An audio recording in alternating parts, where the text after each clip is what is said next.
one of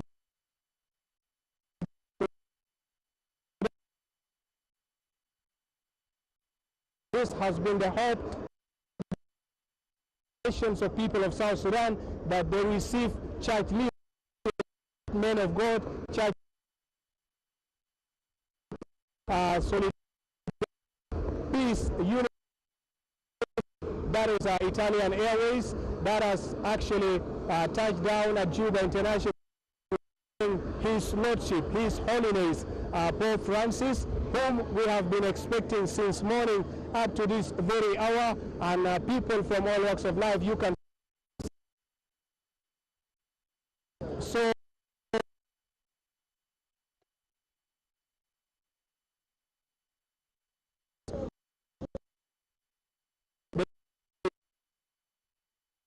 but the Italian Airways finally tell us that other colleagues, that is Justin Welby, Reverend Justin, and we also have one green sheet of a general. Great men of God have come to South Sudan to show love, to show grace and unity, and pray for this land, to see that this land prosper, moves to the path of peace, unity, and forgiveness. Viewers, of course, that will be of His Holiness. We will be having him being received by President Salva Kiir, the other Vice President, as all the Archbishop of different denominations, ranging from Catholic, Anglican, of all the bishops are here to ensure that they receive His Excellency the President. Of course, viewers, we one of the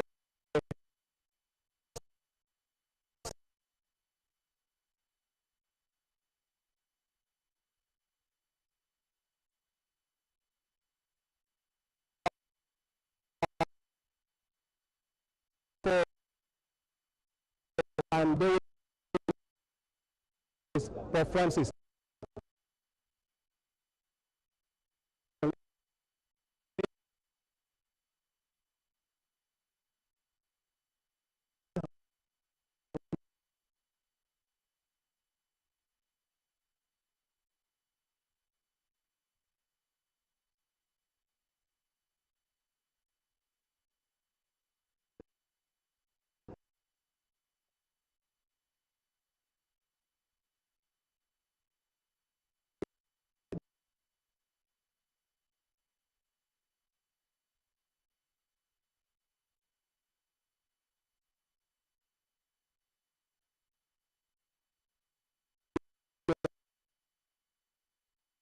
Visit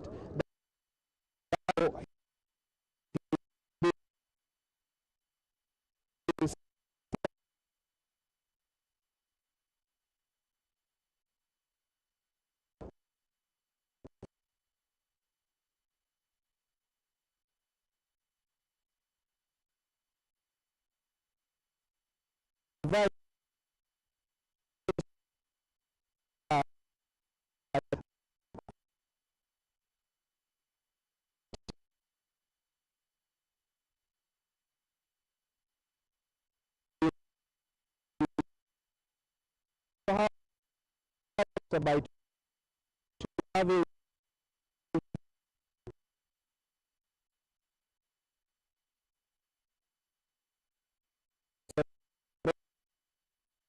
also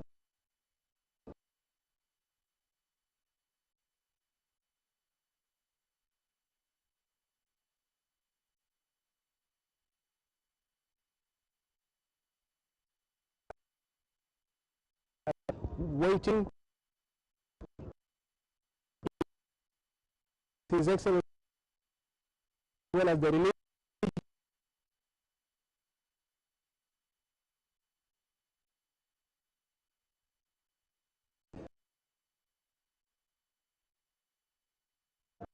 give a signal. We're expecting a few minutes from now to see the religious leaders.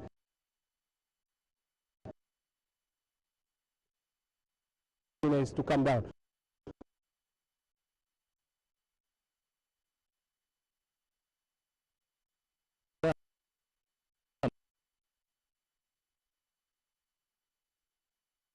وعلى متنها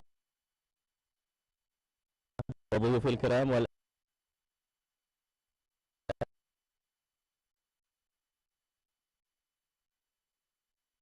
في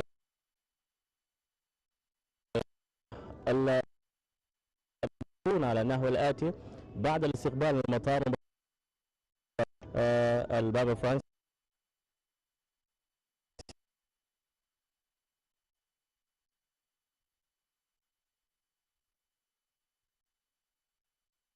هنا أو الآن أنتم تشاهدون الطائرة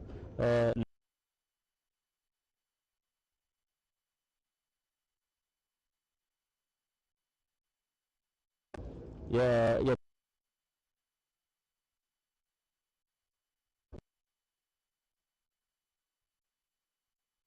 طابات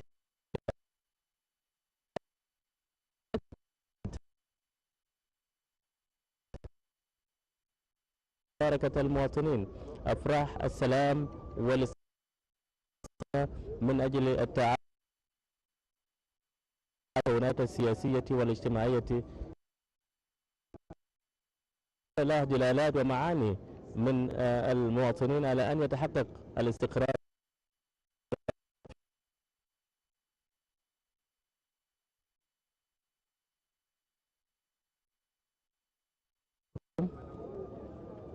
مشاهدي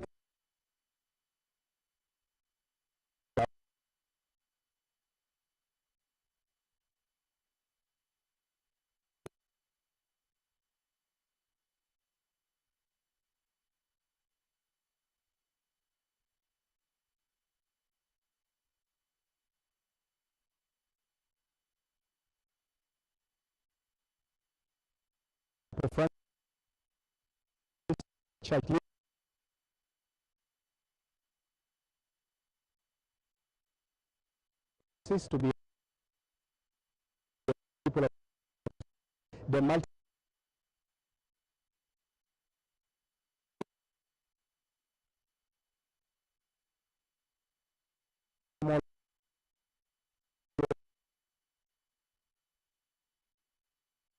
the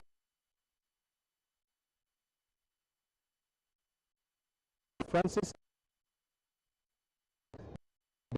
of are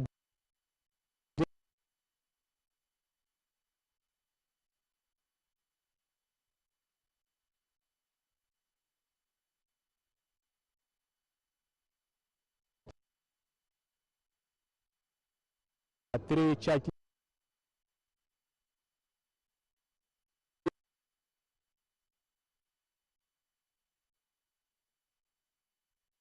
Anglican who are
other colleagues, Dr.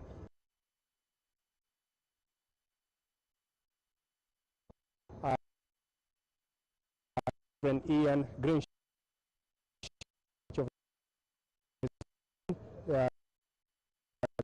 and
to people of South.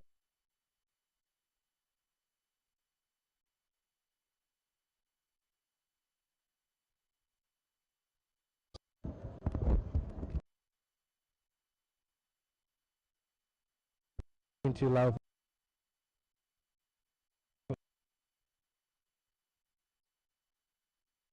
His Excellency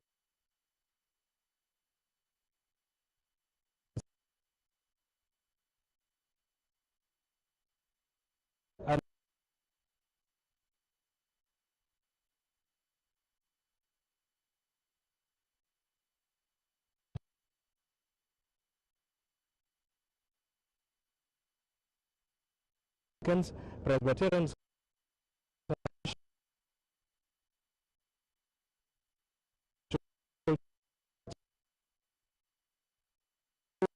to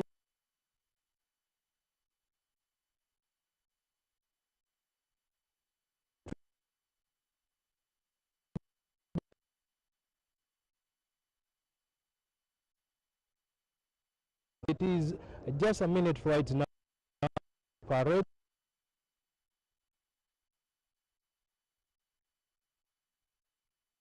That came and the processions will from Juba International Airport to Palace, the Presidential Palace, that is J1, whereby also we have our team of South Sudan Broadcasting Corporation on the ground that will be giving you updates shortly about the procession from here. And continue as you watch this program. We want to take you a little bit also on the church commitment for peace and development in South Sudan.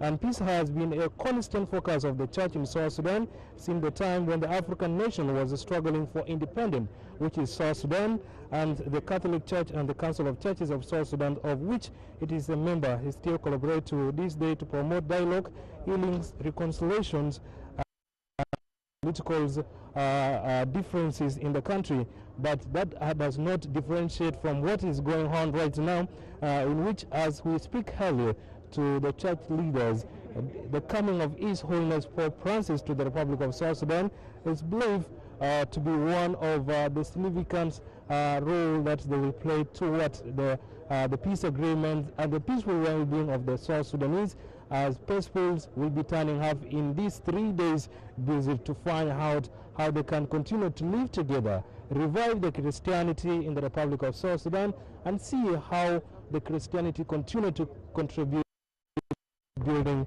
in the Republic of South Sudan. And dear viewers, wherever you're watching, we will continue to update you about the history of the church in the Republic of South Sudan as you get to know that there has been a feel from His Holiness, according to the Vatican news of recent, that those appeals were released in 2017 by the president of the Bishop Conference, and which Bishop Edward Kusaro of Tumbra Hambu requested the people of South Sudan to continue to live in peace and embrace unity among themselves. Wherever you're watching, dear viewers, continue to follow and see what is going on right here, and soon the processions will start right away the National Airport to Presidential Palace, that is J1, whereby His Holiness will pray for the family of His Excellency the President, and also continue to meet with other church leaders and more a program which were earlier mentioned by my colleague Gori Anthony and Moe. And let's look at a little bit about the support of South Sudan from the churches worldwide. What have the churches contributed to South Sudan? And it's churches mediation supported by the Church Worldwide and Holy See, and has testified the so-called Rome Initiative. And it has been testified the Rome Initiative by the Italian community of Saint Egidio to bring negotiating table to the opposition movement, which had to the revitalized peace agreements of 2018. And the viewers, as we colleagues, Moe, to take you through Arabic. إذا المشاهدون الكرام، السلام عليكم مرة أخرى. نحن هنا في مطار جوبا الدولي، وقد حطت طائرة بوب فرانسيس مطار جوبا الدولي، والآن هو قد نزل من طائرته ويستقبله فخامة رئيس الجمهورية سلفا كير ميادت وضيوف البلاد وقادة الذين جاءوا إلى المطار لاستقبال ضيف البلاد الكبير بابا فرانسيس. الآن مشاهدي الكرام، هذه لقطات تاريخية ومشاهد من مطار جوبا الدولي لبابا فرانسيس الذي وصل الآن للتو من كونغو الديمقراطية بعد رحلة رسولية تاريخية للقارة الأفريقية. ومن حظ البلاد أنه هزي بهذه الزيارة التاريخية، والآن قد وصل طائرتي وقد وصل للتو، والآن رئيس الجمهورية يستقبل بابا فرانسيس بمطار جوبا، يتجه نيابتي إلى صالة كبار الزوار. إذا مشاهدي الكرام، نرحب بكم ونجدد مطار جوبا الدولي، والآن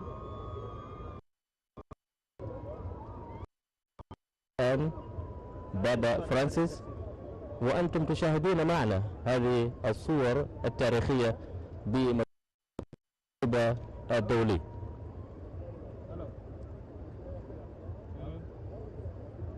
نقول مرحبا وهللت سهلا ونزلت سهلا لأرض جنوب السودان، أرض السلام والمحبة. دعواتكم وصلواتكم ستكون لها دلالات ومعاني لتغيير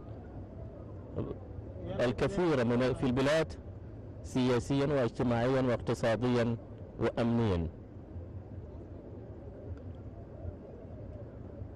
إذن المشاهدون الكرام، نحن الآن بمطار جوبا الدولي وننقل على الهواء مباشرة فعاليات وصول بابا فرانسيس وضيوف الكرام إلى البلاد، ورئيس الجمهورية كان على رأس المستقبلين لهذا الضيف الكبير الذي حل في تمام 3 مساء هنا في جوبا حسب التوقيت المحلي. المشاهدون الكرام، السلام عليكم مرة أخرى. نرحب بكم ونجدد الترحاب هنا بمطار جوبا الدولي، وأنقل الميكروفون لزميلي العزيز غوري أنتوني للتعليق.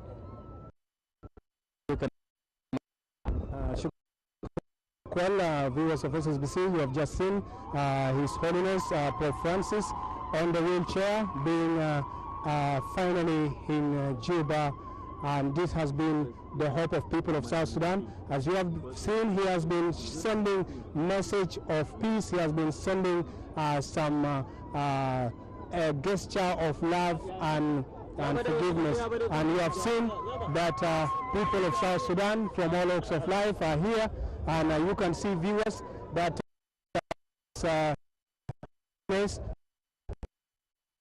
and National Airport. You could see thousands of people from all walks of life.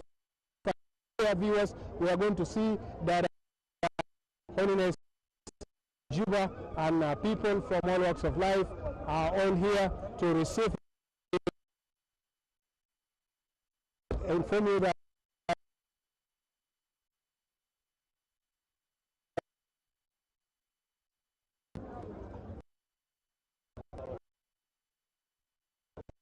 viewers, you could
he's been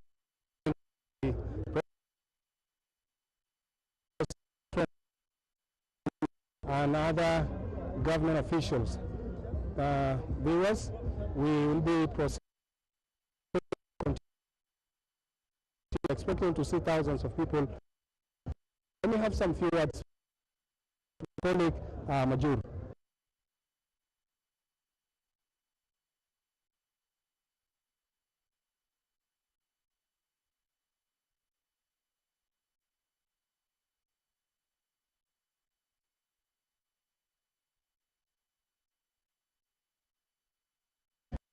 Pope Francis will pray for the family. Church leaders to meet with society. There will be another Christian South Sudanese and other members of the religions, especially from Islamic, turn of right here to receive His Holiness Pope Francis. This has been the long-awaited visit since Pope Francis postponed the visit due to elite, but Sudanese have been waiting came to reconciliations.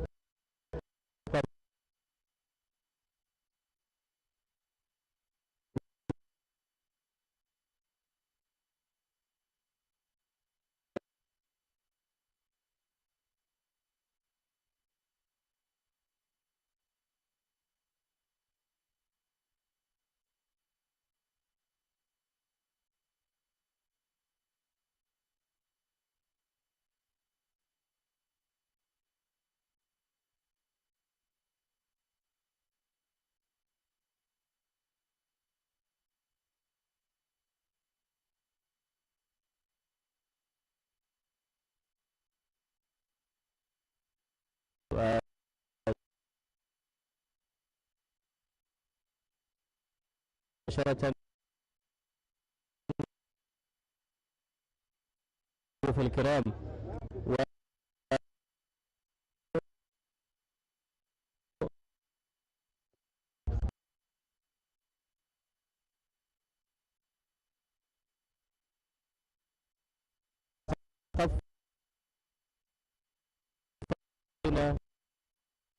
الأقدام للحظة التاريخية في البلاد.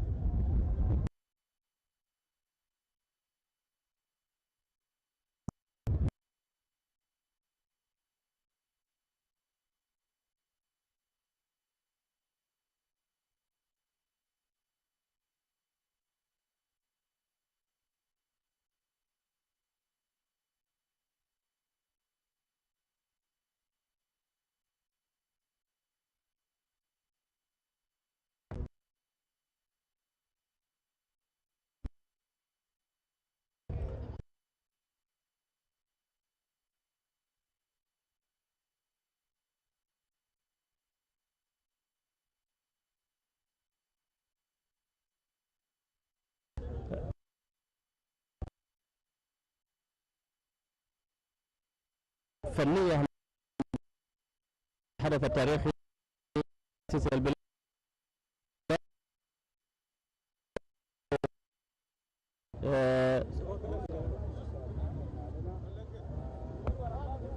في مطار وننقل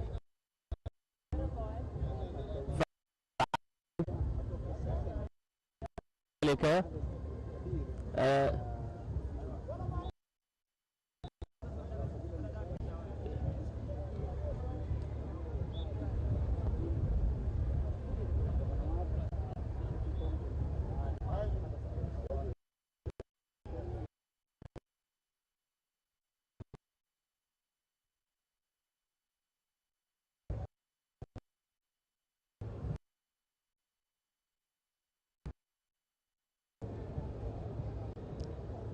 ننتقل بكم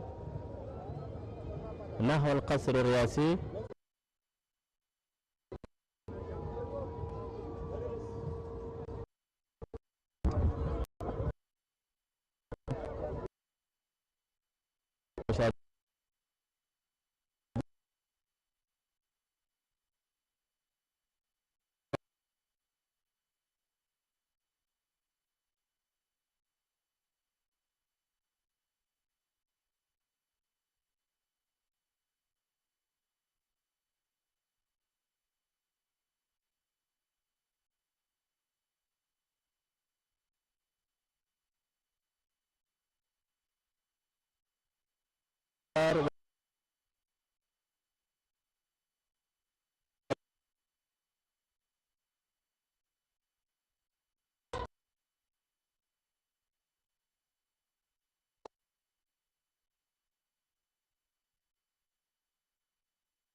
Of South Sudan are right here singing different song of joys, song of peace in traditional, and South Sudan is one of the countries that is blessed in the world with different cultures, and you can see right here the future of South Sudan.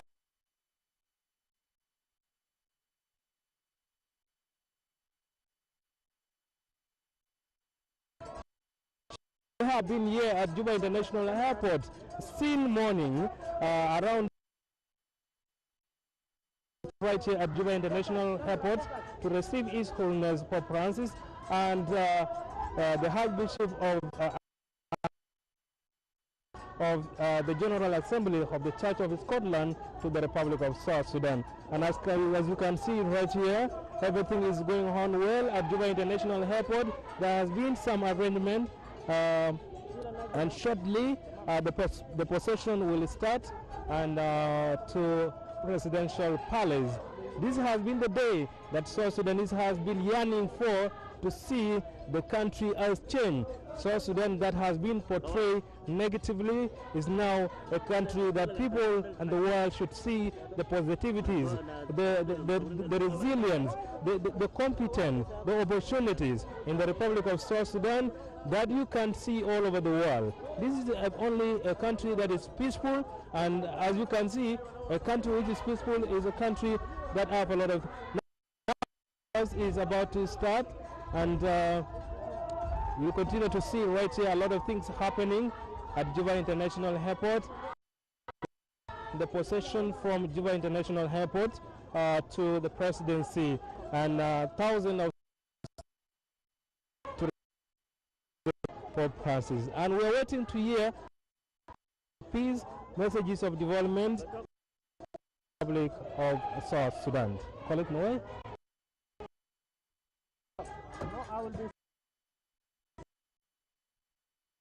مشاهدينا الكرام، نحييكم مرة أخرى، ونحن الآن نتجه نحو وكما تشاهد الشعبية لقبيلة باري، و ابتهاجا وفرحا بوصول ضيف البلاد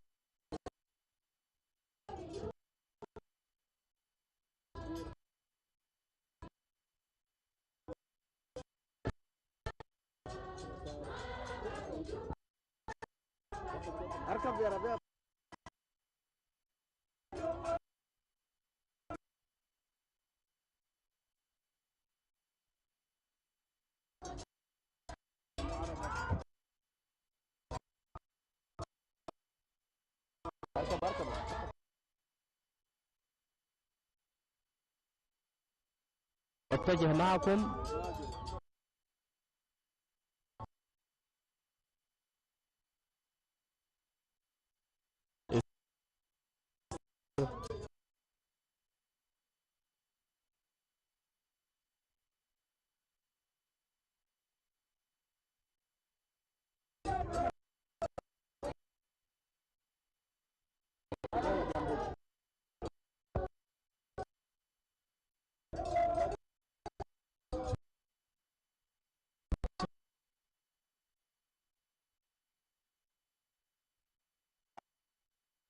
Excellency the President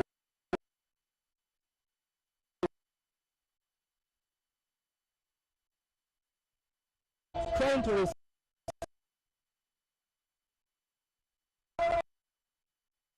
church leaders in the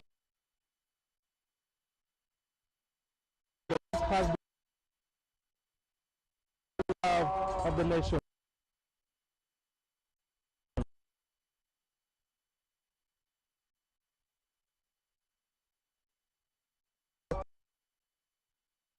Right here.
The President, and from I will also meet with civil society group and also the church leaders, and tomorrow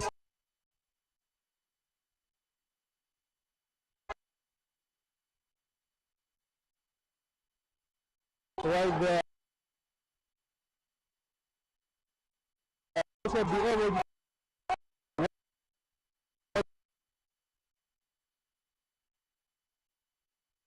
Sudanese right now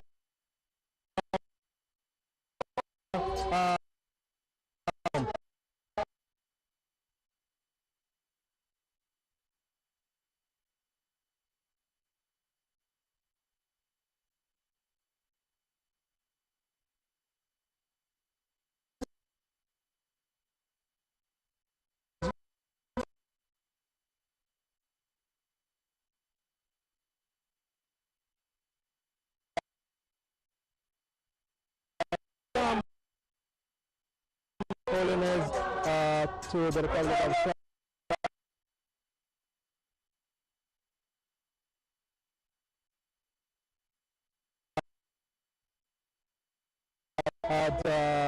at Presidential Palace. I will be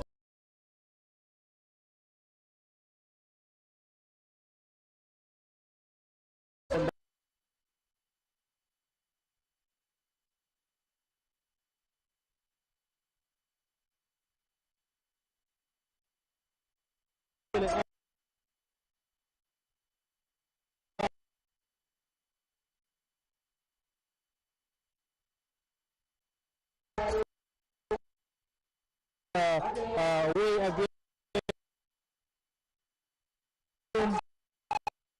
and that's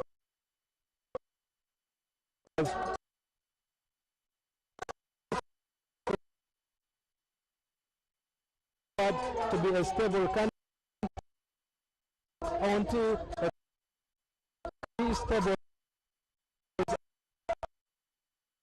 looking for has a life at Juba. The excitement today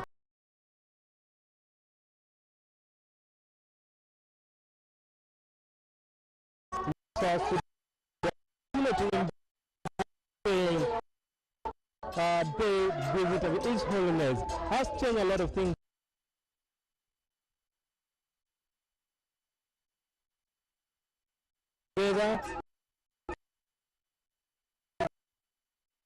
And it has also contributed to the country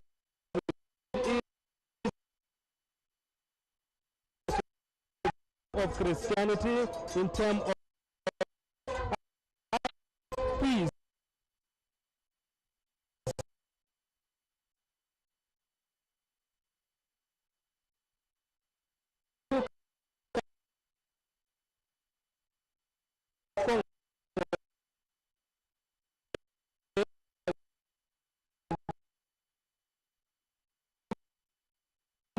And live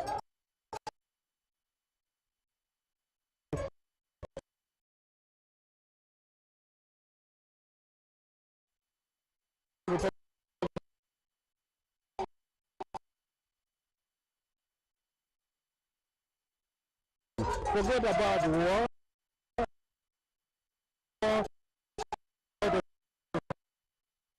The resource is one the River Nile, the other all the South Sudanese can benefit from the nature involving conflict in South Sudan. And if we want to follow this as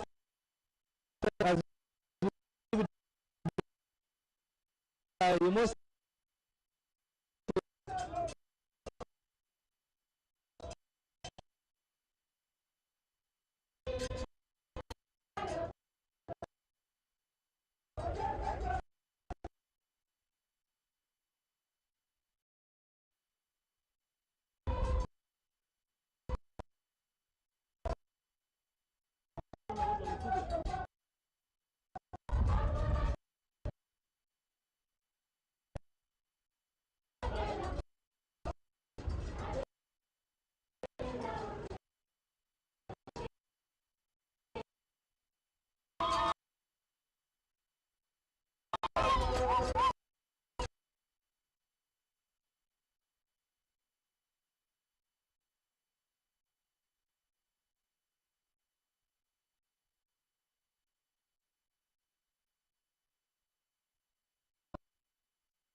Arabia taama biadla. Arabia taama kala.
Juba International.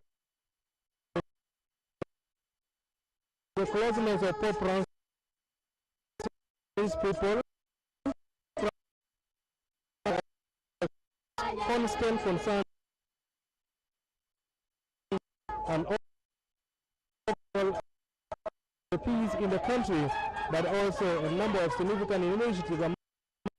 Special prayer for vigil for South Sudanese and Democratic Republic of Congo over in St. Peter on November 23rd, 2017, and the day of prayer he called for February 23rd of 2018.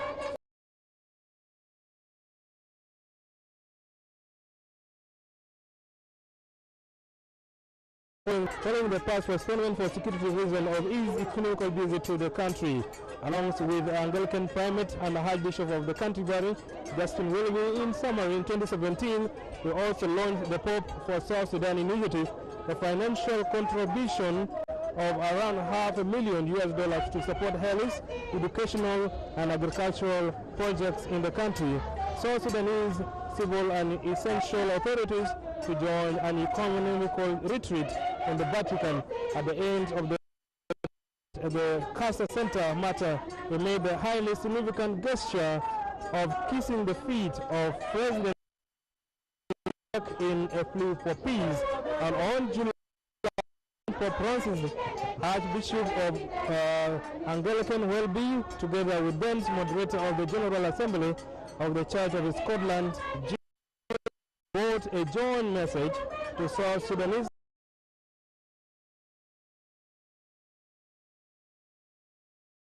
the need to make great that the people of South Sudan may enjoy the full, and this message also confirmed their intention to visit South Sudan as he visited South Sudan today. Reaffirm his affection for the people of the Democratic Republic of Congo, also which he visited 3 days ago, and video message which he released on July 2nd, 2022. And after this part, viewers, wherever you follow, a background about the closeness of Pope Francis to South Sudan. And as you can see right here, and the team from the churches are organizing for of the Church of Scotland.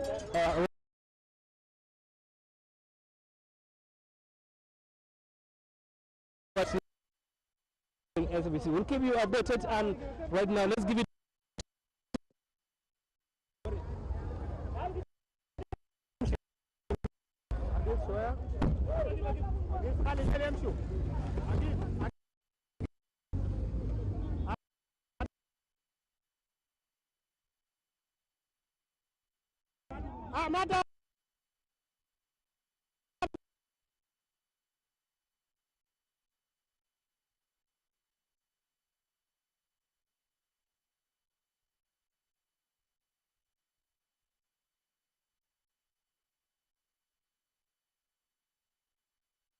ay ma der haraka yaba anina an bi khalizol mu ajere ajnabi bi gati anina mana gati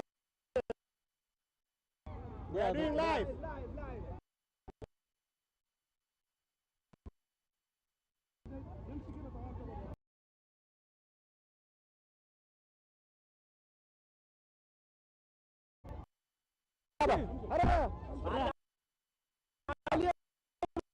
Bara live my friend.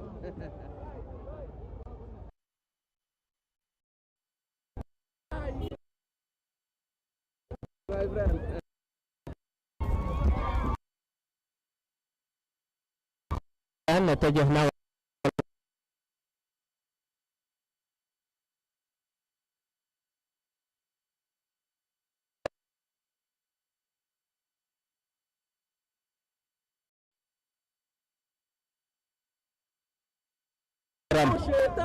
مشاهدينا الكرام، نحن فرانسيس ضيف البلاد الذي حكومته.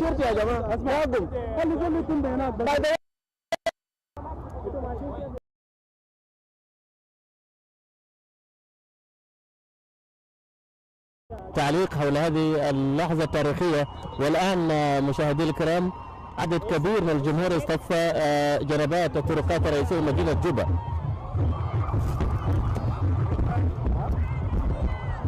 Thank you viewers for following SBC. You can see all the plaque right here. Thank you so much for following SBC. These are processions of His Holiness Pope Francis in the Republic of South Sudan. You can see South Sudanese here at the Juba International Airport with the plaques.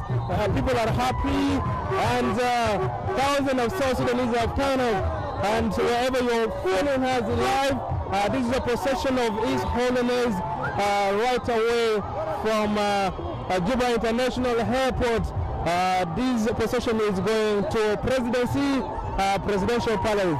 Thank you so much for following us live wherever.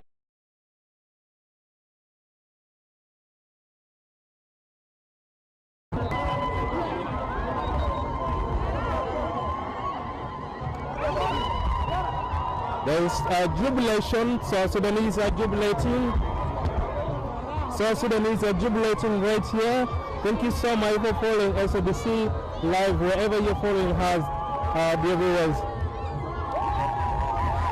This has never been believed. Thousands of South Sudanese stand out right here along the way from Juba International Airport, and His Holiness is being received by thousands of South Sudanese with the plaques of America, of Vatican, and South Sudanese are happy. Thank you so much wherever you're watching. March of jubilation happening right here at South Sudan capital, Juba, in the Republic of South Sudan. Thousands of South Sudanese continue to celebrate and happy.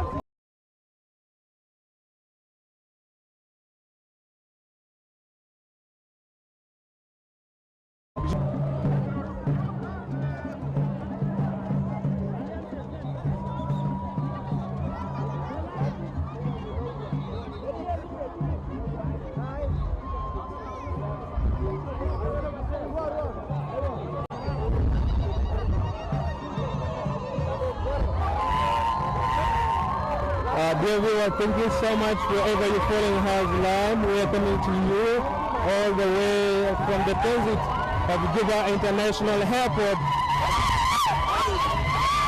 South Sudanese are happy right here to receive His Holiness Pope Francis to arrive in the Republic of South Sudan. This has never been happening before. A person who is living out of Juba, wherever you're watching, you can see South Sudan is ever peaceful. People turn out massively. This has never been happening in the life of South Sudanese in Juba.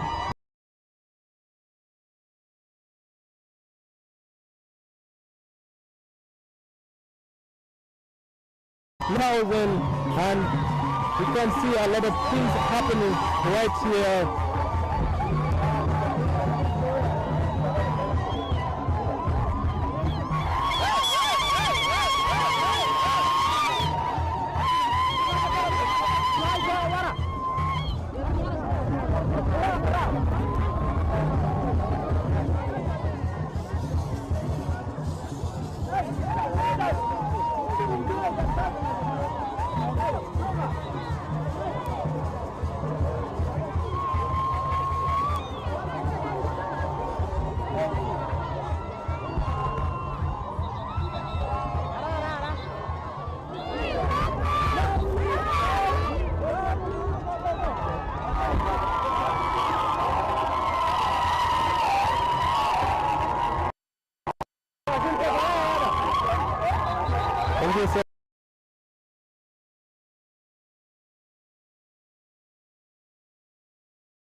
Airport all the way right now.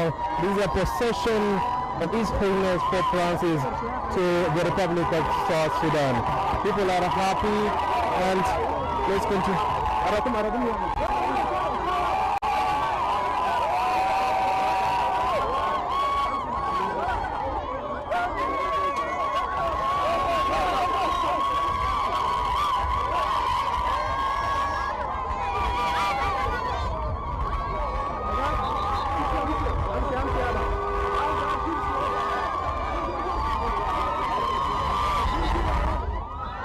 Well, the viewers, as we continue to follow SABC, we are transiting right now from Juba International Airport, where His Holiness is being received by thousands of South Sudanese, right all the way from Juba International Airport. As you can see where you are, this is the only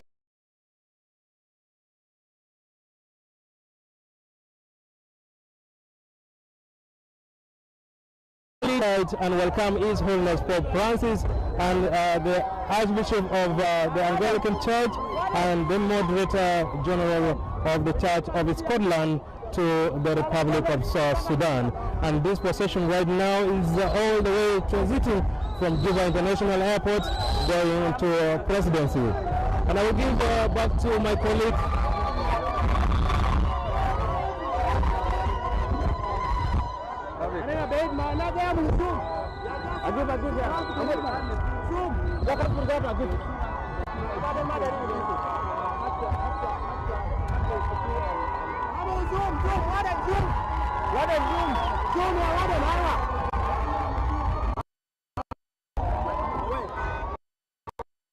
المشاهدون الكرام، نحن معكم هنا من مطار جوبا الدولي للقصر الرئاسي. صف عدد كبير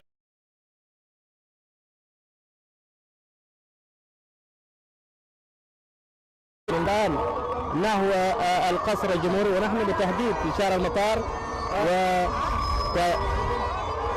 وعدد كبير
you can see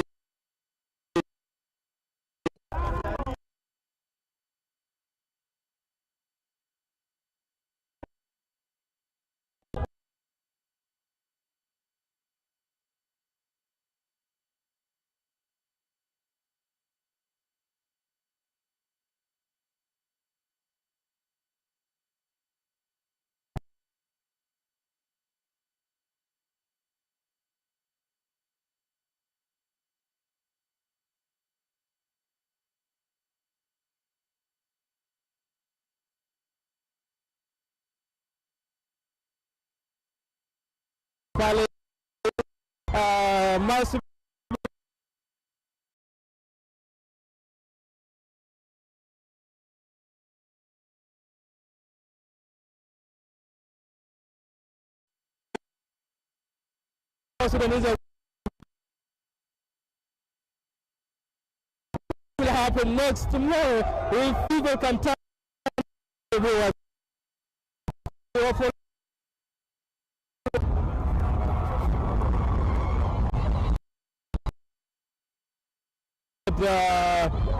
already right now we reached the Egyptian Medical Center of Juba to go to presidential palace.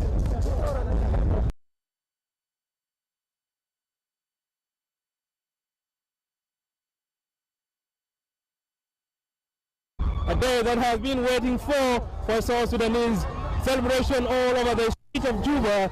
This is the only day that South Sudanese been waiting for. His Holiness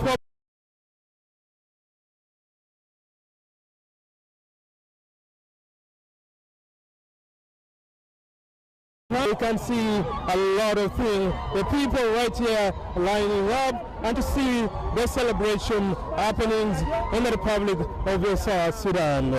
A lot of thank you so much wherever you're watching. And right now we have already reached the way to presidency.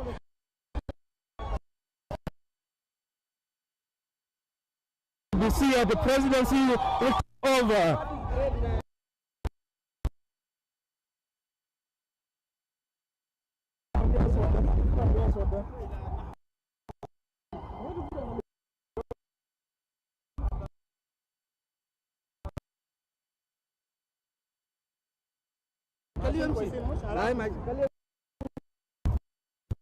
Coming.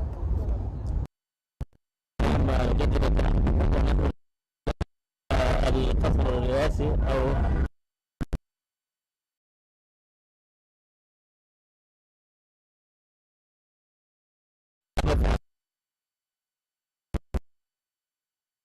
تحية للمبادئ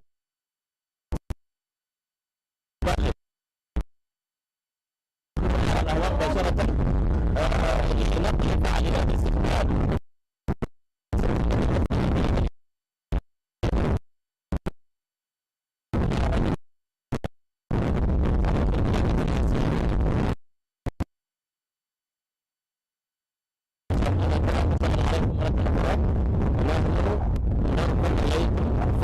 الاستقبال بابا فرانسيس ضيف البلاد الذي وكرم اليوم الرسولية لأفريقيا وحفظ البلاد بهذه الزيارة. إذا أنتم مشاهدي الكرام نحن وأنتم معكم لنقل هذه الأحداث التاريخية والمشاهد التي لم تشهدها مدينة التي شهدتها جوبا لإعلان استقلال البلاد.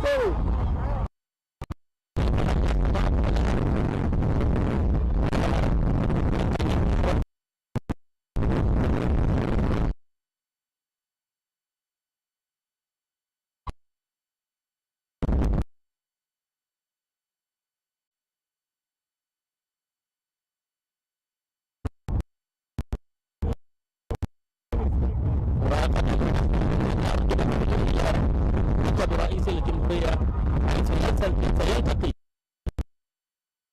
يكون هناك وبعض أو رجالات الكنيسة في جنوب السودان. المشاهدين الأكارم حتى نخرج نجدد الترحاب ونحن معكم عبر هذا النقل الحي المباشر. نتجه الآن لمكتب رئيس الجمهورية.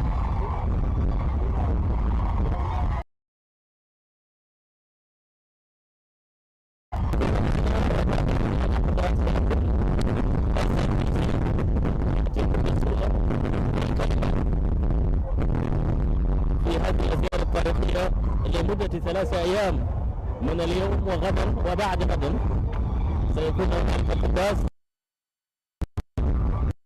وتراحم جدا وبعد غد الأحد كذلك. إذا نحن وأنتم مشاهدين هذه المقاطع والمشاهد للزيارة التاريخية لبابا فرانسيس الذي وصل الآن في الكرام.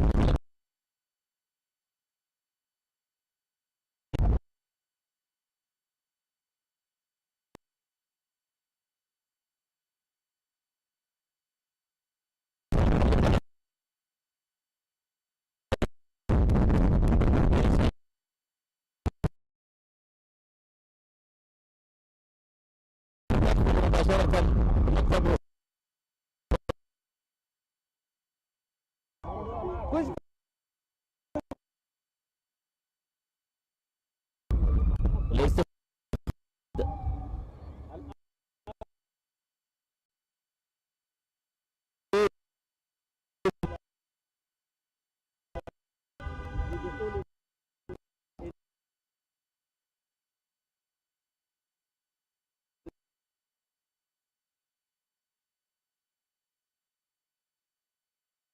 لتو الأمانة العامة لرئاسة الجمهورية.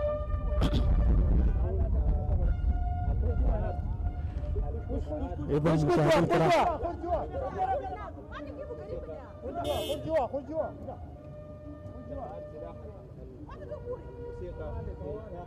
إذا مشاهدينا الكرام وصلنا للتو مكتب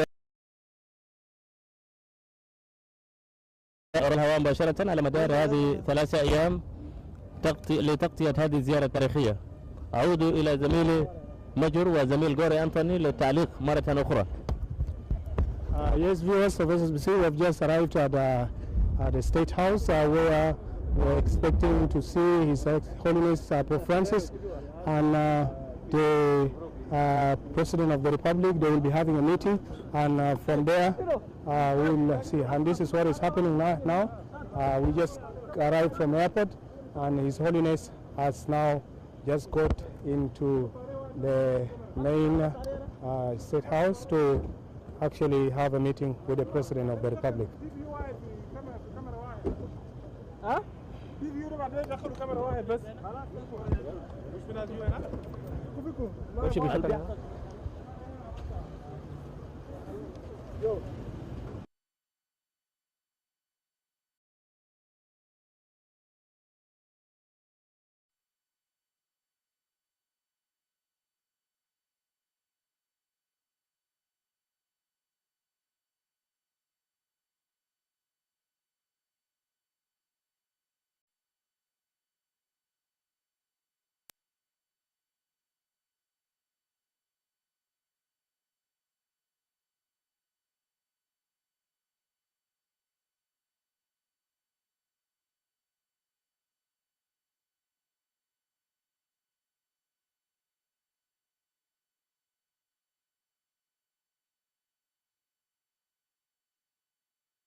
Thousands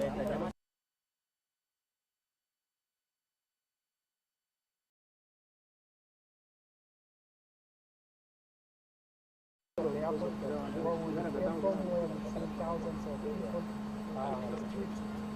the streets of Juba, following right away from the airport after the presidential palace. People were all very happy. You can just accompanied by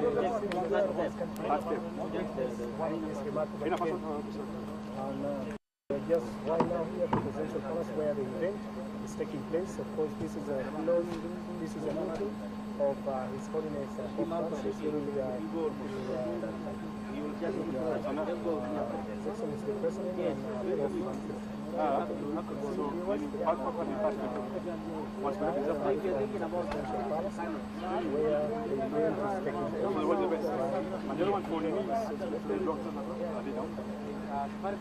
No.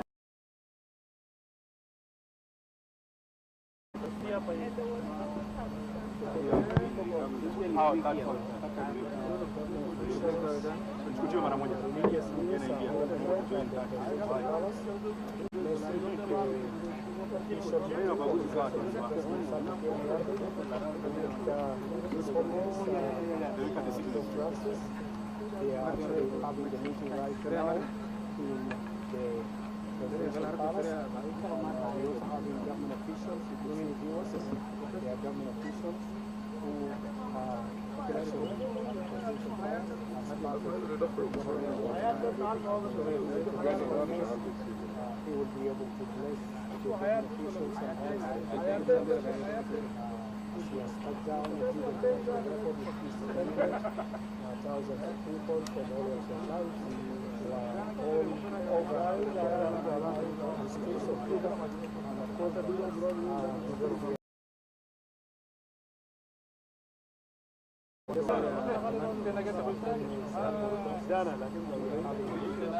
immediately after this meeting, viewers will be having prayers being conducted.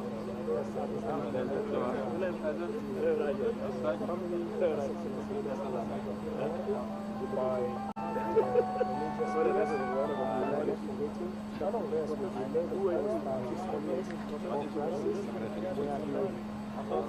where he offer prayers to the family of His Excellency Santo Padre. And immediately after the prayer, viewers will be having the meeting of His Excellency Vice President of the Republic with the religious leaders. And the religious leaders here, we are talking about Pope Francis, who is the head of the Catholic Church, and we'll be having another guest who will also attend the meeting. That is none other than Reverend Justin Wendy of the Anglican Church, and we'll be having the General Assembly of Church of Scotland. They are all here, and they will be part of this meeting as they offer prayers and much appreciation to God, especially to the government officials. Ranging from the President, Santo Padre, First Vice President, the Vice Presidents, all of them at the State House or at the Presidential Palace, as they will all waiting as soon as the prayers, as soon as the meeting is taking place at the Palace. The meeting will take with President Santo Padre and Pope Francis. Then we'll be having our leadership of His Holiness Pope Francis, who will be moved to the tent. The tent you've seen where government officials are all seated, combined of the speaker, combined of the ministers, combined of religious leaders, as well as head of the diplomatic mission. The meeting is successful. You could see that viewers, this thing marks a remarkable and unique day in the history of the Republic of South Sudan, as we see that people, we've seen people from different parts of this country all came from the 10 states and the 3 administrative areas. They are all here, and gathered in this city, that is Juba, the capital city of Juba, to be part of this event.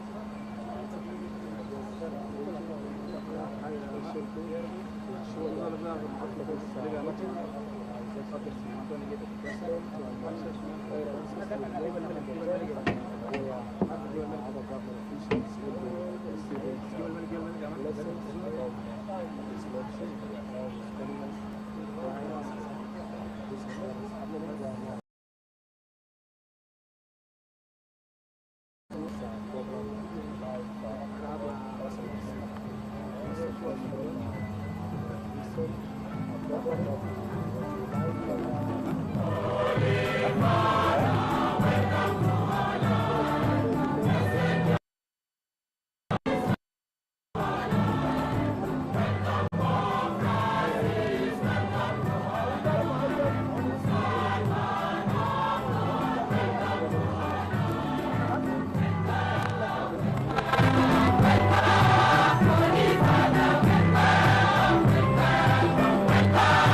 to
meeting, and after that they will come out and have speeches and prayers with delegations and the diplomats who have turned up right here for His Holiness to pray for the family of His Excellency the President of the Republic of South Sudan.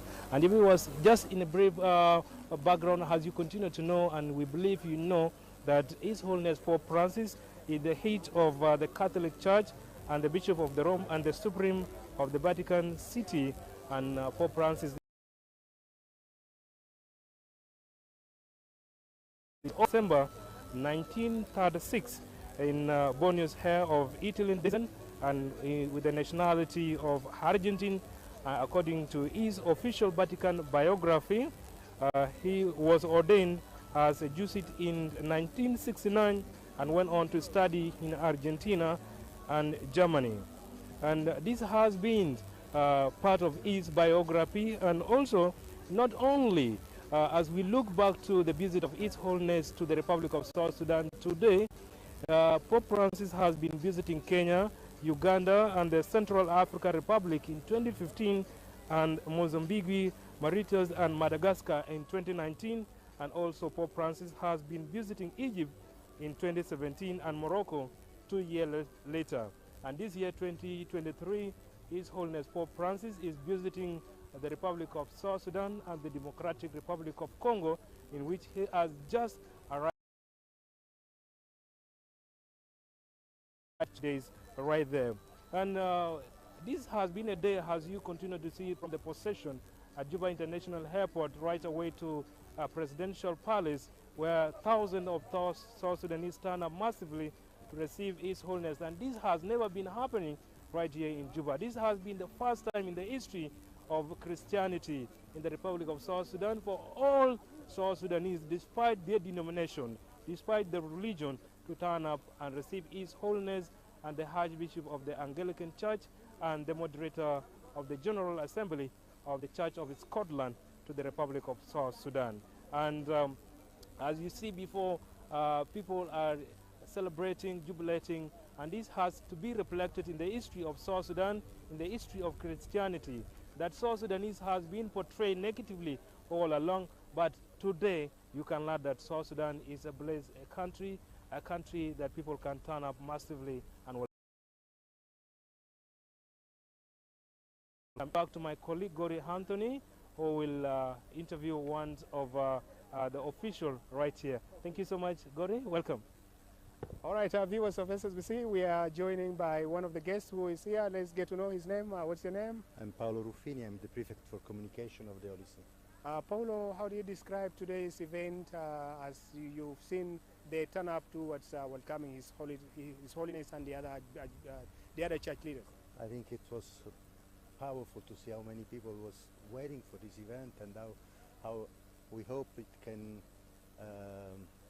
help to improve the peace process and to make a step important in for peace. And it was so moving to see the people along the road, so happy welcoming the Pope, the Archbishop Welby, and the moderator of the Scottish Assembly of the Church, and I think that this was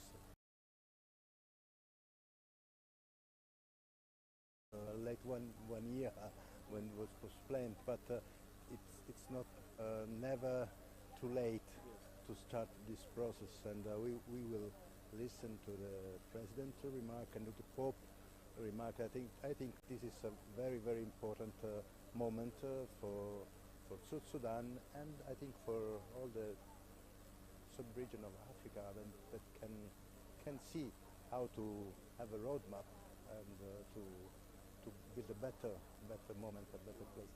Thank you so much, brother. Thank you to you. Thank you. Thank you. Yes, that was one of our guests. So we're still watching this program live from Presidential Palace, where we are actually inside the Presidential Palace at the meeting hall. We're waiting for His Excellency President Salva Kiir Mayardit and His Holiness Pope Francis, where they're having a closed-door meeting. And immediately after the closed-door meeting, they will be converging at this hall, at these tents, where we are seeing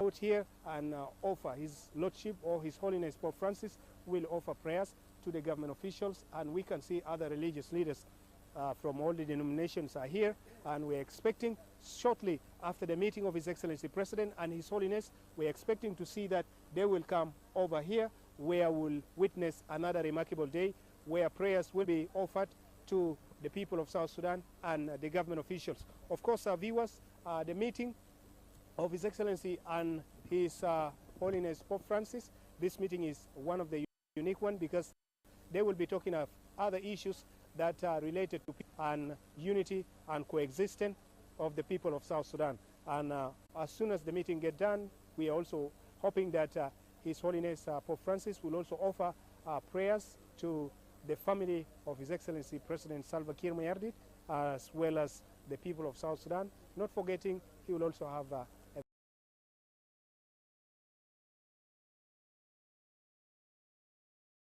talk will center mainly on forgiveness, unity, and peaceful coexistence of people of South Sudan, and putting the first priority, that is peace, unity, and reconciliation of the people of South Sudan. And viewers, we're still joined at this moment. We are also having one of our guests, that is none other than Honorable, who is the Deputy Minister of Foreign Affairs, Deng Dao.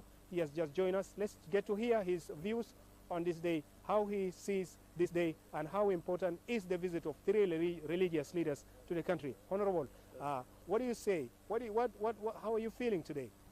Well, first and foremost, our country and our president and the people of South Sudan are very grateful for the visit of eminent leaders, our churches.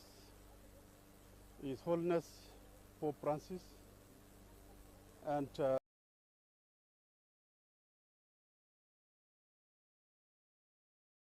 Ian Green's Shield. This is a very significant visit. In 1993, John Paul visited Sudan when Sudan was still one. But today is a history that His Holiness has visited the Republic of South Sudan to give and to cement the peace and to give people of South Sudan hope and blessing. And of course, our country have been yearning for peace for the last few years. And there's always a time in our history that we can remember. So today is a very remarkable day in our lifetime as people of South Sudan. And it has not happened. In 2020, His Holiness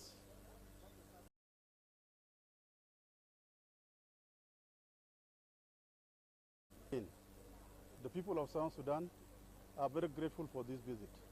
The family of Catholic, the Protestant family, and Presbyterian, and all the religious are welcome, and we live in harmony as a country. It's a country where diversity, where religions is free, and even traditional beliefs are also allowed to exercise their beliefs. So it is an important day. Yeah. What message do you send to people of South Sudan? Well, the most important thing is that today is the day of hope, is a day of inspiration, and we are so grateful that people of South Sudan have witnessed today.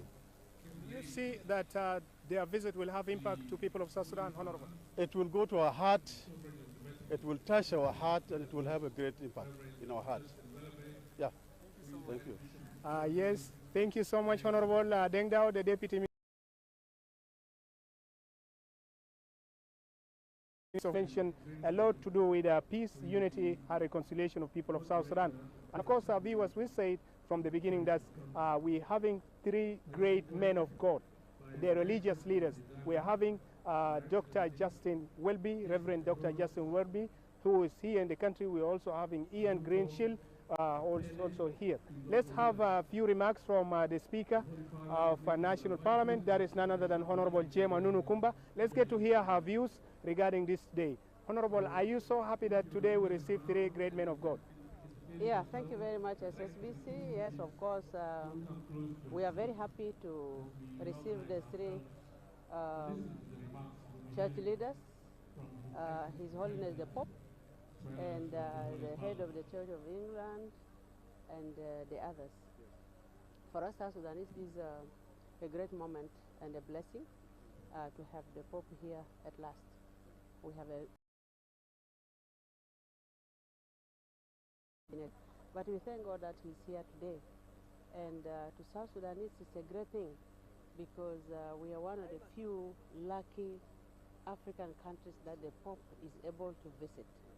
And on behalf of the Transitional National Legislative Assembly, we would like to thank and congratulate our government under the leadership of His Excellency Salva Kiir Mayardit for this successful visit of the Pope. It's not an easy thing. It has taken a lot of efforts and a lot of work for the Pope to come. For the South Sudanese, I think we should not take this as a simple visit. It's a blessing indeed, because as you may recall, the Pope invited our leaders to Rome in 2019 to appeal to them to bring peace to the people of South Sudan. It is in the same context that he is here today, to say the call he made in Rome is the same call he's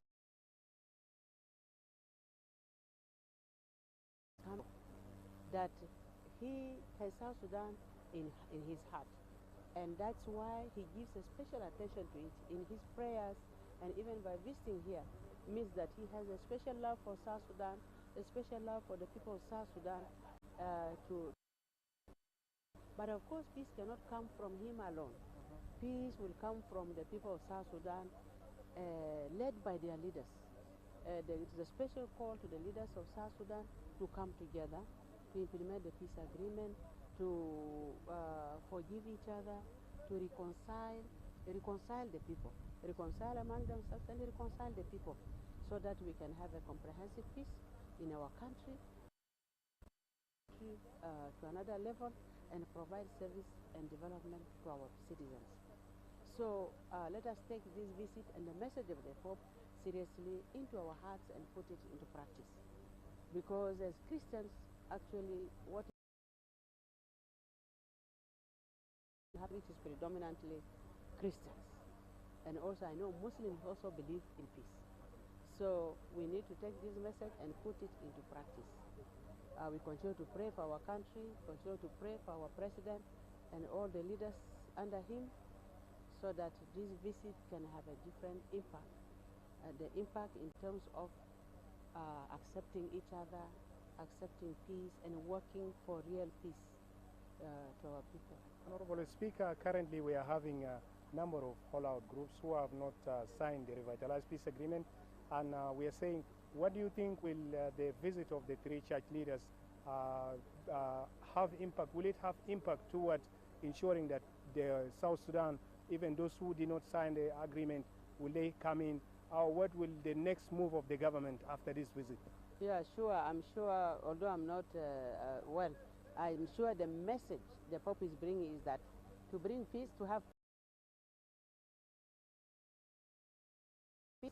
I think after this, the talks in Rome, the initiative of St. Egidio, will resume.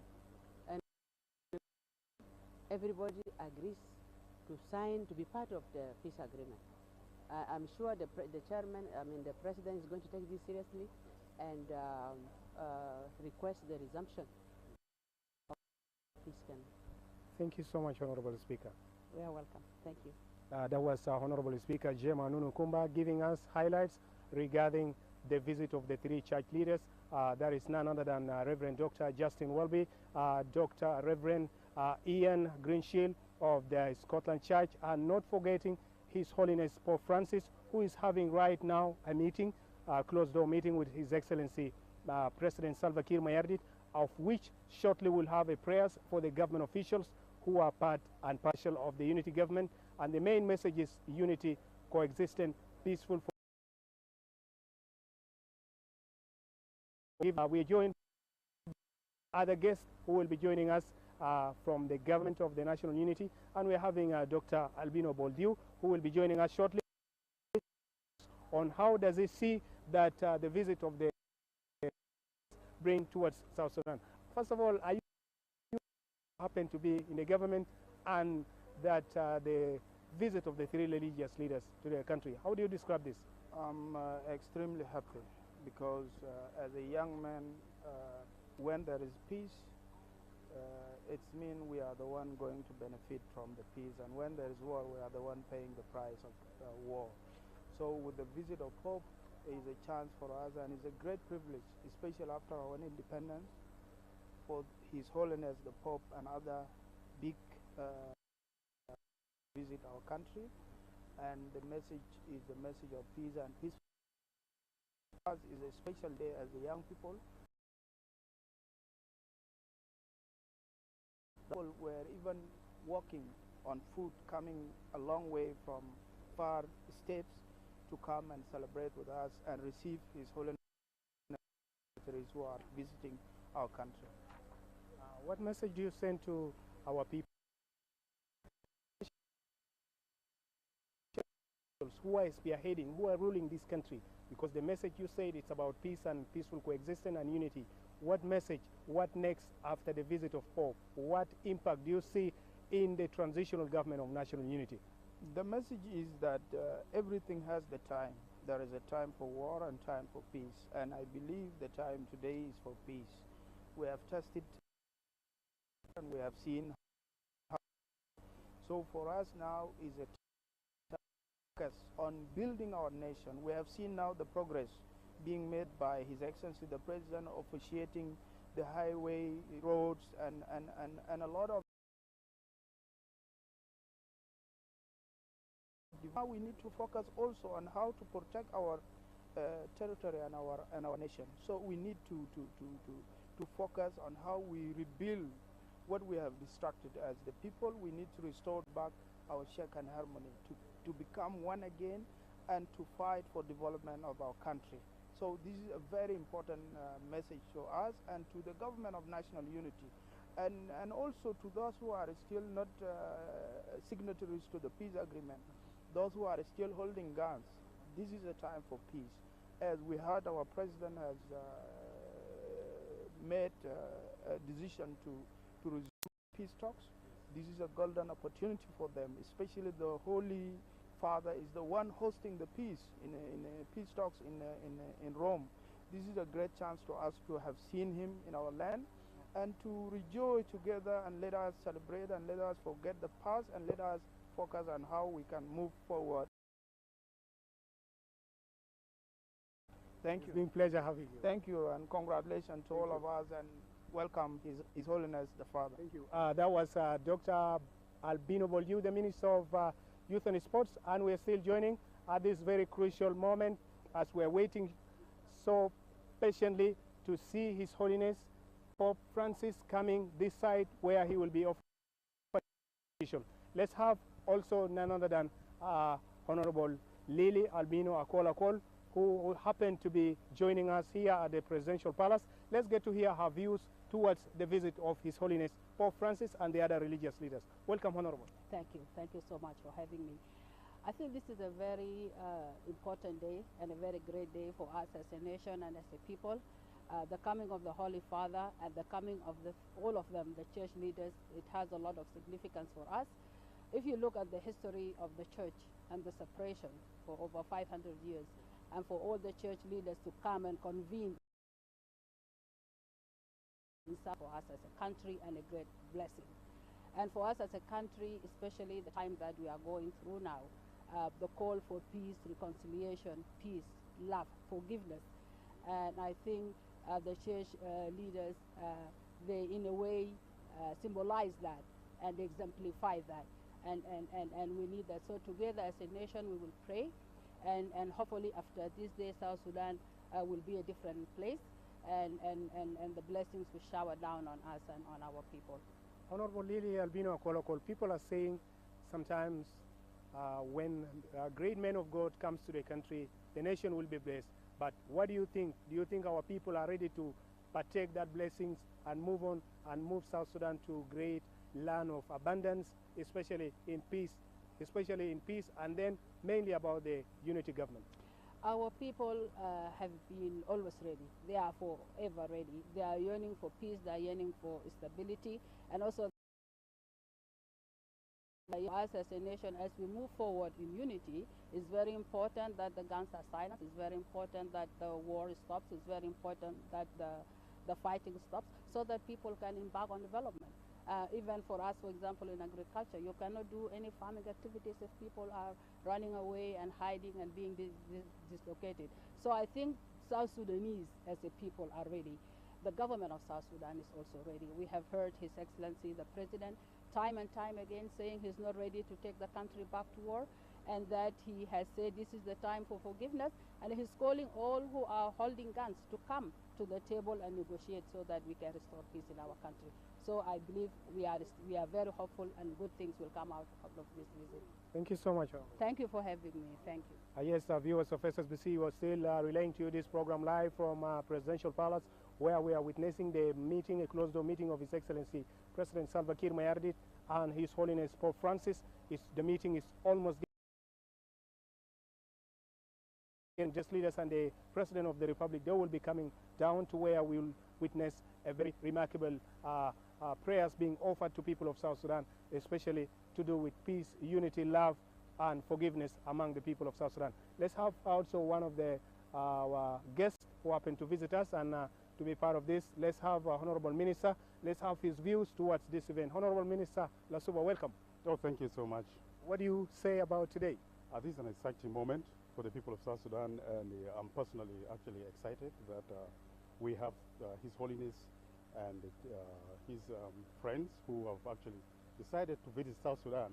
And this is a moment where the country got its independence, and then secondly, it's also a period where the country is going through a critical time of reconciliation. So I felt it's a very great opportunity for the people of South Sudan to embrace this time and to show unity and ensure that there is stability in this country. One of them, after this visit of Pope, what do we expect from you as all the government officials, including the leaders? Yeah, our leaders, the message that we wanted as a government is to ensure that we have peace and stability, and the leaders should be able to promote that, and through their actions, through their roles that are given to them. And as a minister, I felt that is an opportunity. It's a great opportunity for us to ensure that we show peace and unity to the people of South Sudan. So next, after the visit of His Holiness and his other two colleagues, we are hoping that the unity government will open up. We are having a number of people who are not part and parcel of this. To send them.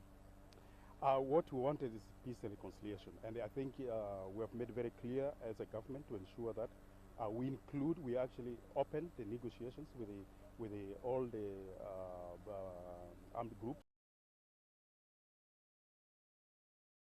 All of us. And we don't want people still to be fighting when we are trying to organize the country after all the sufferings that people have gone through. And it's upon us as leaders to ensure that, we need that, because in order for the country to take up to the challenge of development, you need to bring everybody together. So we cannot leave others outside. So it has been our cry throughout to ensure that this government ensure that we bring all those who are outside to be part of the process of this peace agreement. So today at the State House or at the Presidential Palace, what are your expectations? My expectations is that people are going to enjoy the visit of the great leader, and we are proud that the country is able to host this great leader. And personally, I'm so excited because being a member of the Catholic Church, to see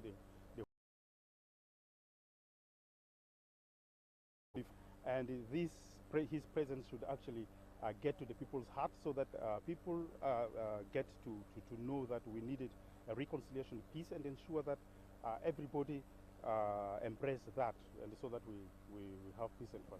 Thank you, Honorable Lasuba. Yeah, welcome. Thank you. You're welcome. That was Honorable Minister of who happened to be one of the government officials in this country, and he has given us his inside views about how this peace will be, how the visit of the three great church leaders will have an impact towards stability and peace and development in this country.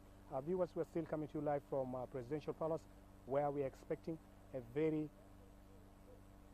abundant blessings of God coming down to this, because from here is where we are seeing that South Sudan is moved to another level. And we're still going to be joined by Honorable Minister, who happened to be Minister of the Peace. To hear for his views, that is none other than Honorable Stephen Parr. Let's get to hear. He's the Minister of Peace. What does the visit of three great men of God, that is Reverend Justin Welby, and we are having also Ian Greenshield, as well as for Francis, what are the visit signifies to his ministry, him being the Minister of Peace Building? Yes, Honorable Minister. Stephen Parr, welcome. Thank you so much, Gore. Are you happy? So much happy.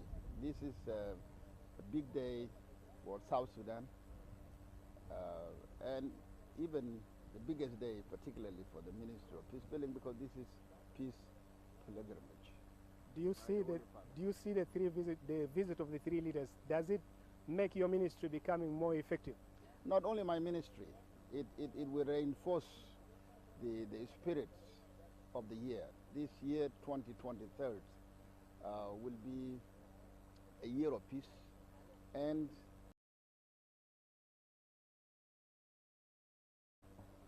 by the Holy Father and the other clergymen from other denominations, and it is a pleasure. Our people should be happy that peace pilgrimage has come with a blessing from the Holy Father and his team. Honorable Minister, after the visit, we are expecting a lot of things. What are you expecting after this visit? Well, I expect political reconciliation first and foremost among our political parties in the country. I expect, as I have seen today in the street of South Sudan, that the people of South Sudan have come out. This turnout, to me, will also encourage the political leadership of our country, will encourage the population in the countryside to make peace. Final message?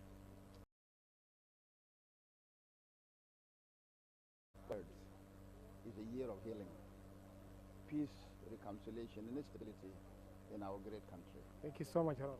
Thank you. Thank you so much. That was Honorable Minister Stephen Parr, the Minister of Peace, and he said the visit of the three great men of God to this country will cement peace, will bring stability, unity, and forgiveness in our country. Let me have my colleague, that is none other than Majud, as he takes us through the program, and he will also have a guest that is a unique guest, that is none other than Edmund Yakani. He will be saying some few words, but let me welcome my colleague to welcome the guest, that is Edmund Yakani of Civil Society. Welcome, Majud. Thank you so much, Gori Anthony, and to our viewer, thank you so much for continuing to follow us, coming to you live right here at the Presidential Palace. That's J1, and it has been a series of discussion as His Holiness continued to meet with His Excellency President of the Republic of South Sudan, General Salva Kiir Mayardit. And right now, let's have a views from the civil society experts and activists in the country.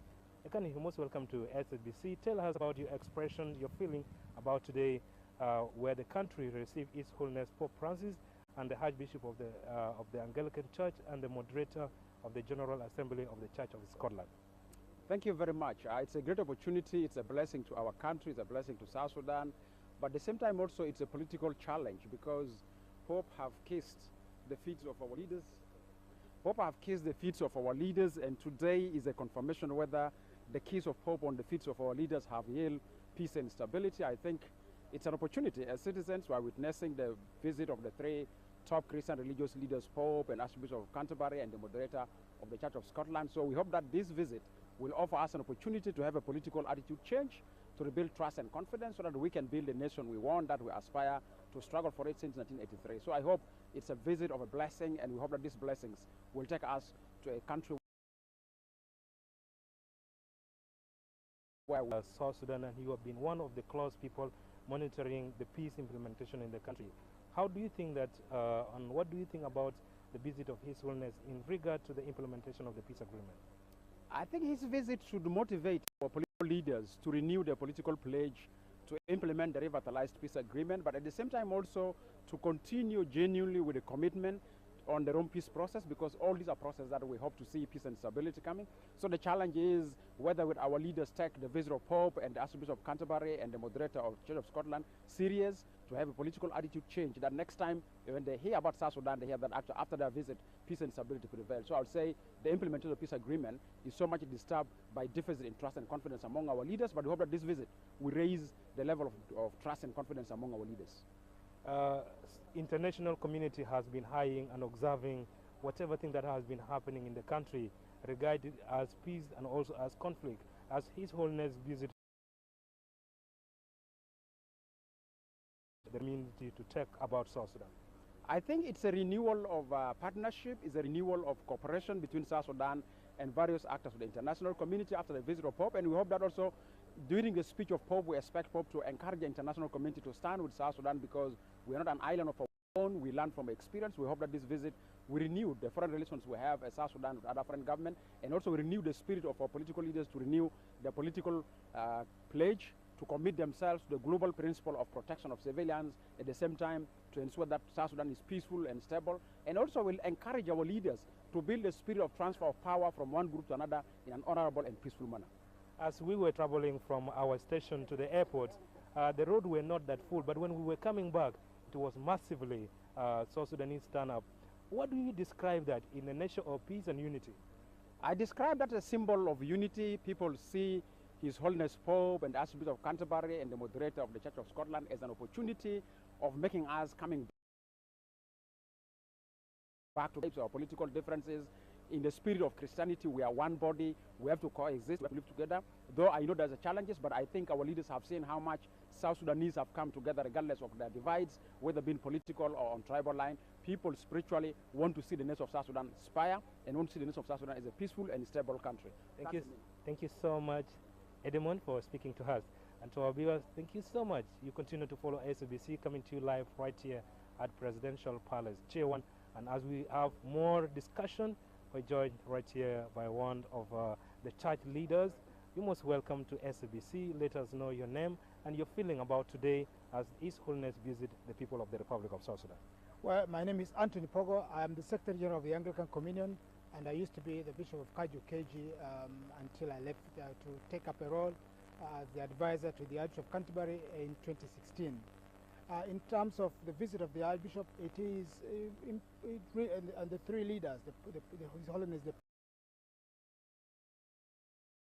Pope.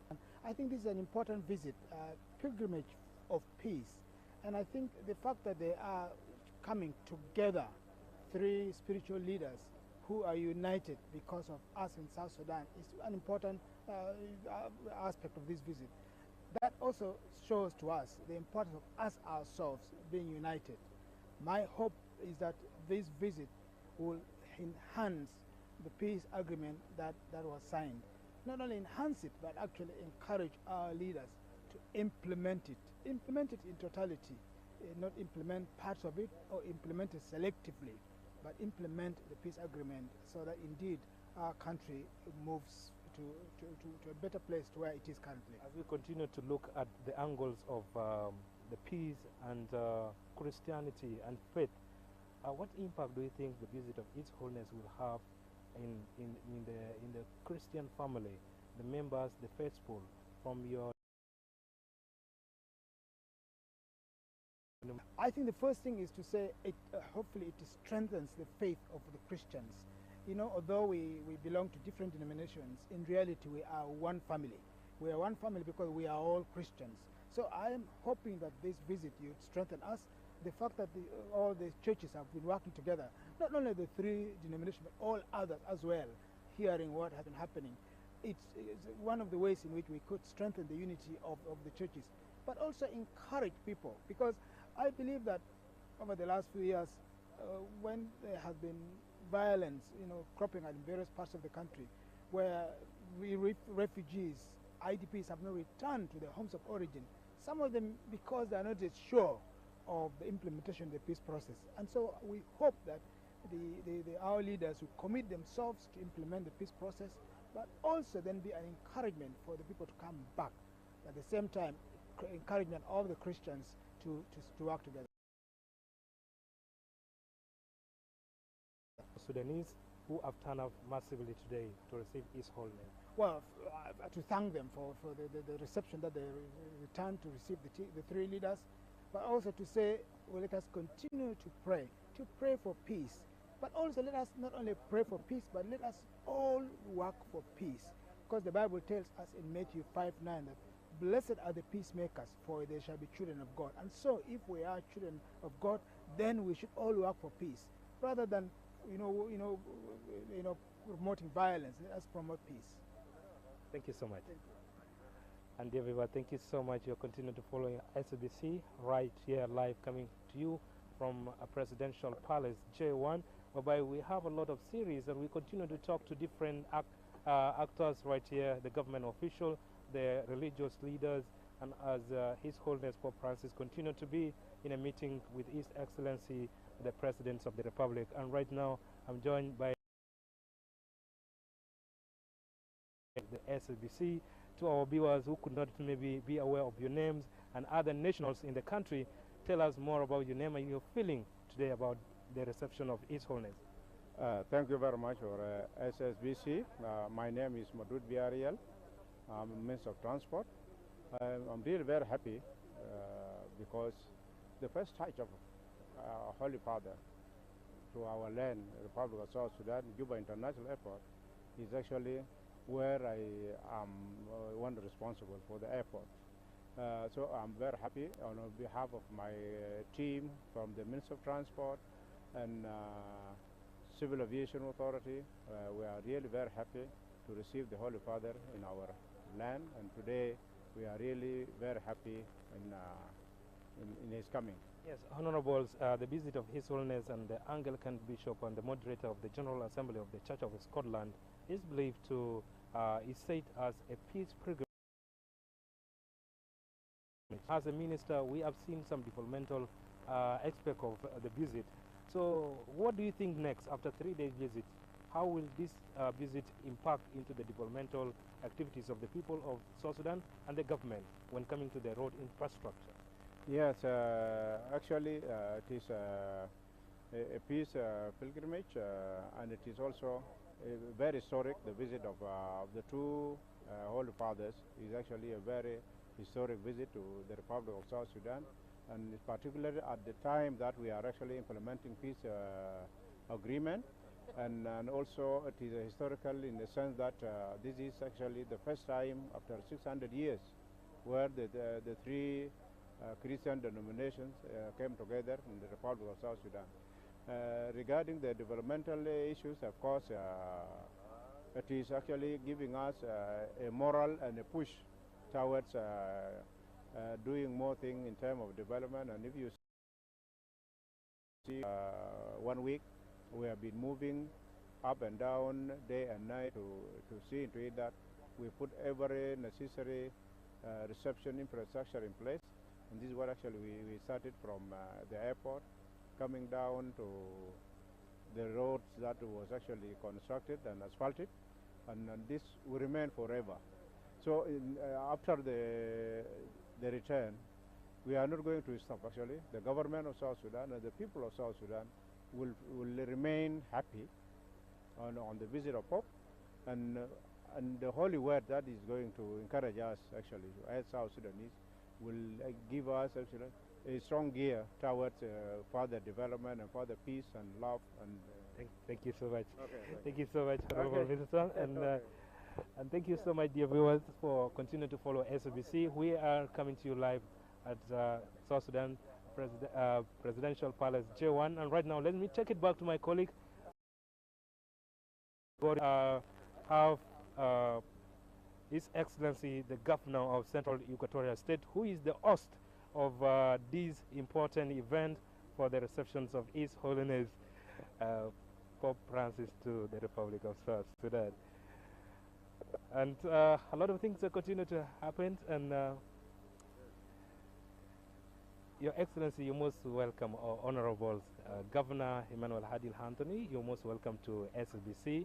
Let our viewers know about your feeling as the host of this event, because Central Equatorial State is the host, and let us know how you feel as the father of Juba City.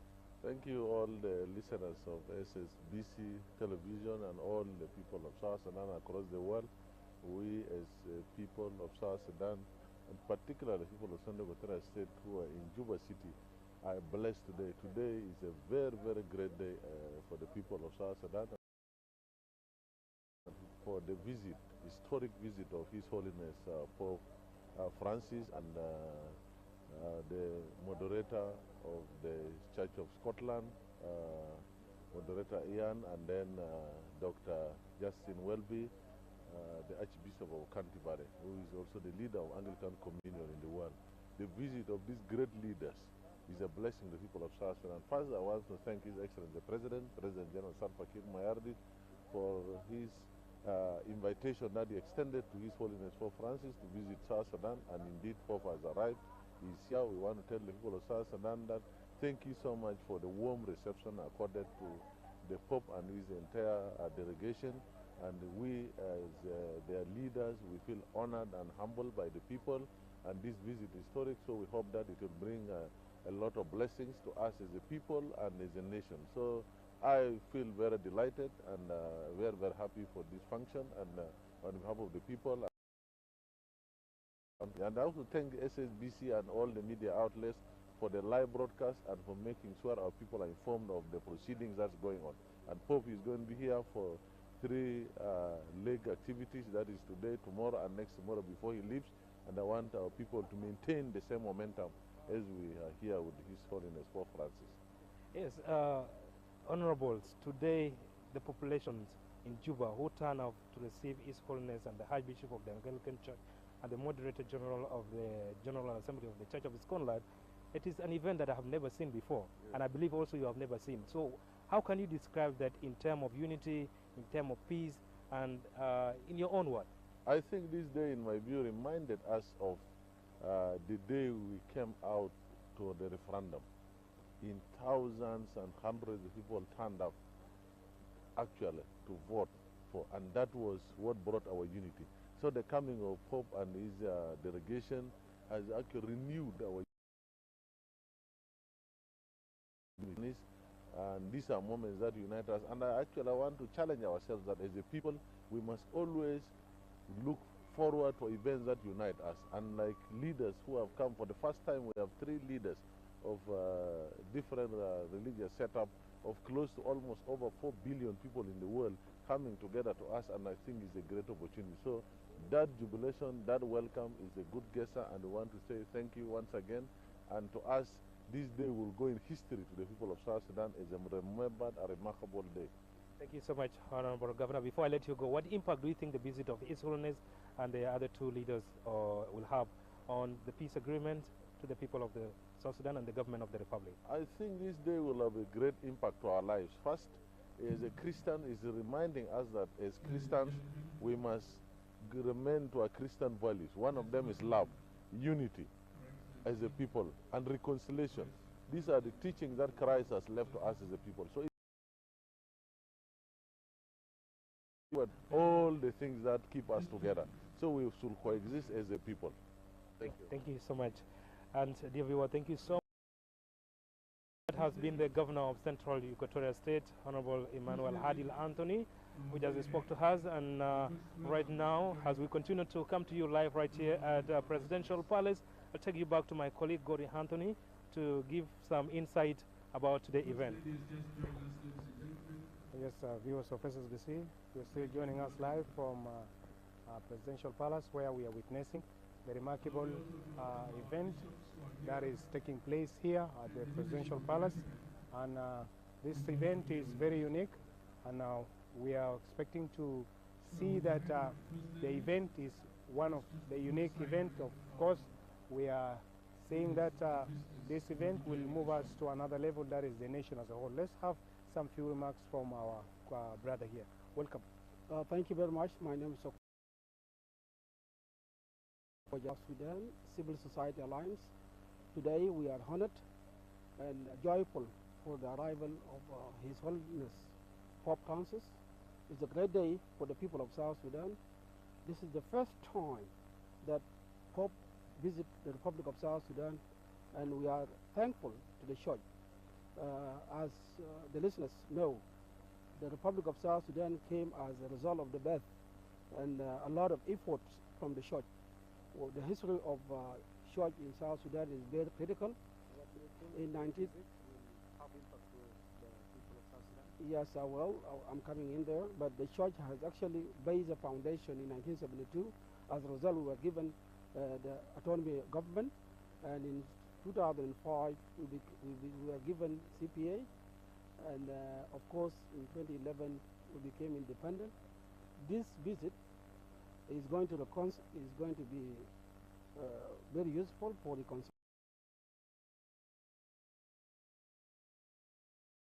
to reconcile and forgive each other.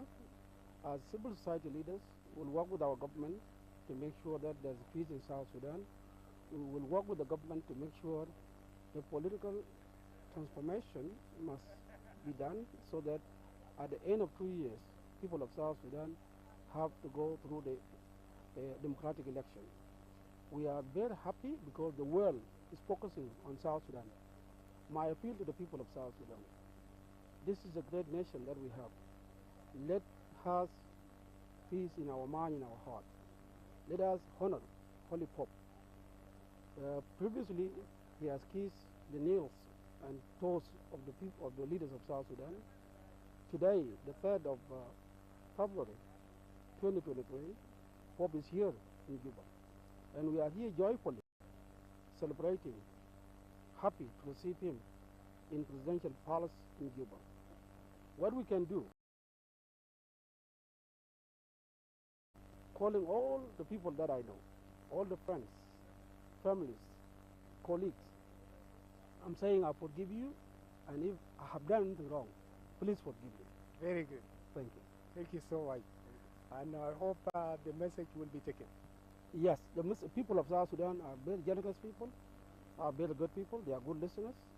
All we need to do is to work hard on civic education, work hard on unity of the people of South Sudan, and of course we will work hard with the political parties that are actually running the country to make sure that we fight a lot of things.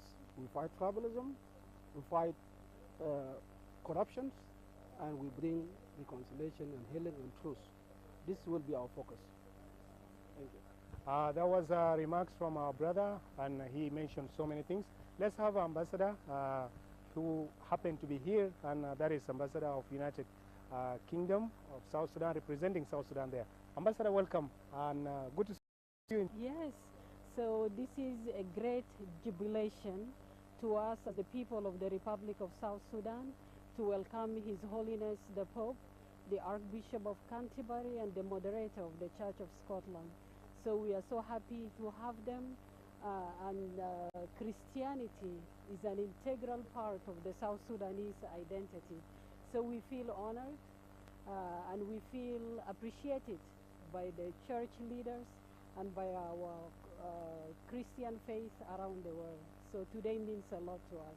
What message do you send to our leaders, the government officials, that after this visit, what do we expect? After this visit, we expect to continue with the implementation of the peace agreement, and the government is dedicated to hold the election within the next 2 years and to have a peaceful transition. We call the holdout groups to join us in the cause of peace, because the people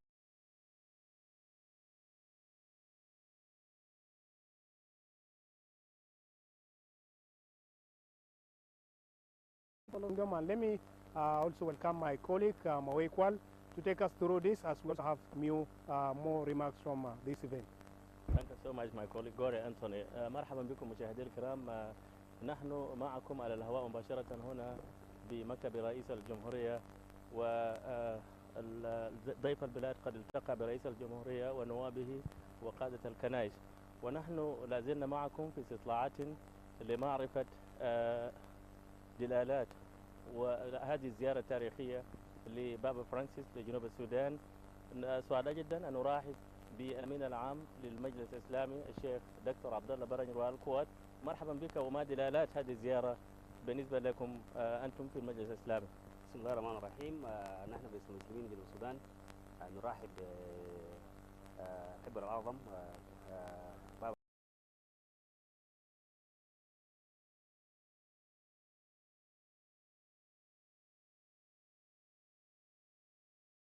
اللهم في جنوب السودان، وهذه الزيارة أخوية لتثبيت السلام ولمعرفة أوضاع في جنوب السودان.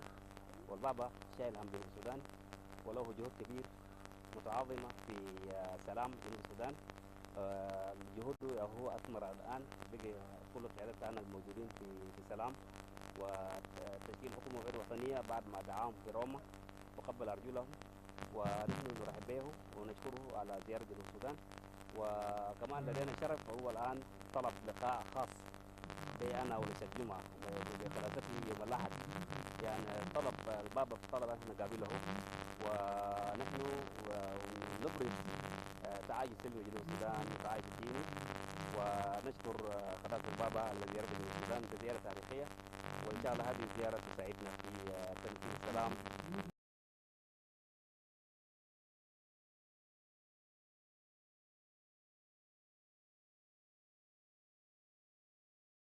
وطال انتظارها لمدة سنوات، والآن قد تحقق الحلم الذي كنا نشوفه به حلم. يعني لسه كثير الآن لسه يعني حلم، لكن ده حقيقة. بابا جاء في جنوب السودان وده دلالة يعني على دعم السلام وعلى نجاح جهوده. نحن المسلمين في السودان شاركنا في استقباله وشاركنا في كل خطوات إخواننا المسلمين في فرحة بهذه الزيارة، زيارة للسلام وزيارة لكل ما تعني الكلمة. هي زيارة مهمة جدا في السودان وبتعكس صورة حقيقية لبلدنا الذي يعبر الآن إلى السلام وتخرج إلى الحرب، إلى تطوي صفحة الحرب إلى حرب السلام في السودان. دكتور عبد الله، قلت أن بابا طلب لقائكم أنت والشيخ جمعة، هل التقى بكم أم سيلتقي بكم في خلال هذه الزيارة وفي خطاب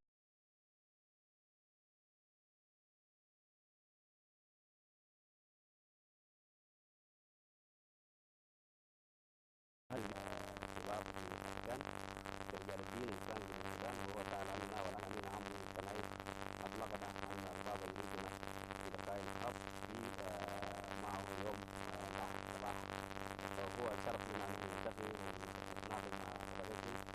ونحن لدينا كمان رسالة ترحيب ونسلم خلاص إلى هذا اللقاء، ونحن نشكره على أنه لدينا الآن اتفاقية وثيقة القوة الإنسانية التي وقعها ثلاثته مع سماحة الإمام الأكبر شيخ الأزهر الشريف صاحب السيد في أبو ظبي برعاية إدارة الدولة الإمارات العربية المتحدة. وهذه الاتفاقية عززت معاني التعاون والتنسيق بين الكنيسة الكاثوليكية وبين الأمة الإسلامية في العالم، وتلك الوثيقة نحن الآن نستفيد منها كثير من السودان، مع أن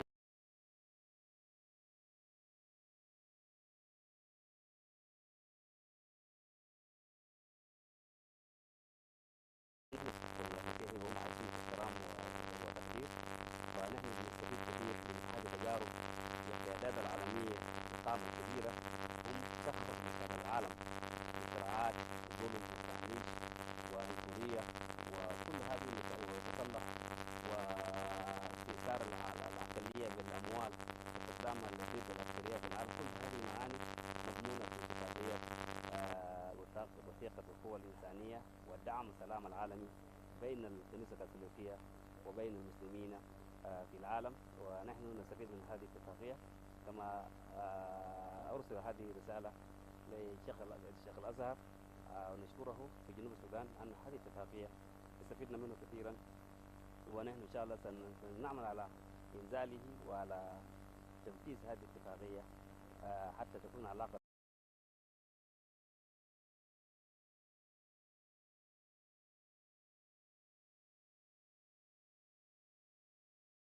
اليوم في استقباله. هل أنتم ستدعون المسلمين للمشاركة في احتفالات البلاد بزيارة البابا؟ وكلمة الأخيرة، هل لك كلمة أخيرة للمواطنين في جنوب السودان والمجتمع المسلم، باعتبار أنكم جزء أصيل في عكس التعايش السلمي والوحدة، وهي من أهداف زيارة البابا. ومعروف أن جنوب السودان عرف بالتسامح الديني، والصراعات التي تدور الآن ليس لها علاقة بأي معتقد. نحن في جنوب السودان أولا نبارك لأنفسنا، مؤخرا تم تصنيف جنوب السودان على أنها أفضل دولة في تعايش ديني وإدارة التنوع الديني وحريات الدينية. جنوب السودان الآن يتقدم على جميع الدول في أفريقيا وفي غيرها من الدول التي فيها أقليات. نحن المجتمع المسلم شاركنا في الاستقبال.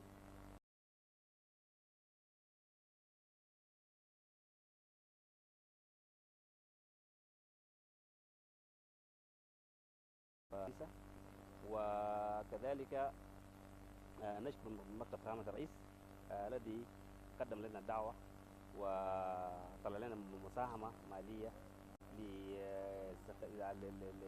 لتنظيم المجتمع المسلم في استقبال البابا.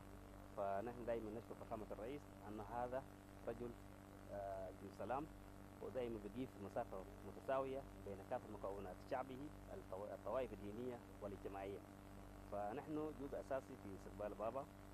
مكتب الرئيس ومراسم الرئيس ووزير مكتب الرئيس وبروتوكول مكتب الرئيس هم يجعلون جزء أساسي في. دكتور عبد الله برج، كنت ضيفا على SSBC، شكرا جزيلا. شكرا جزيلا. ونحن معكم مشاهدي الكرام، لا زلنا معكم ننقل على الهواء مباشرة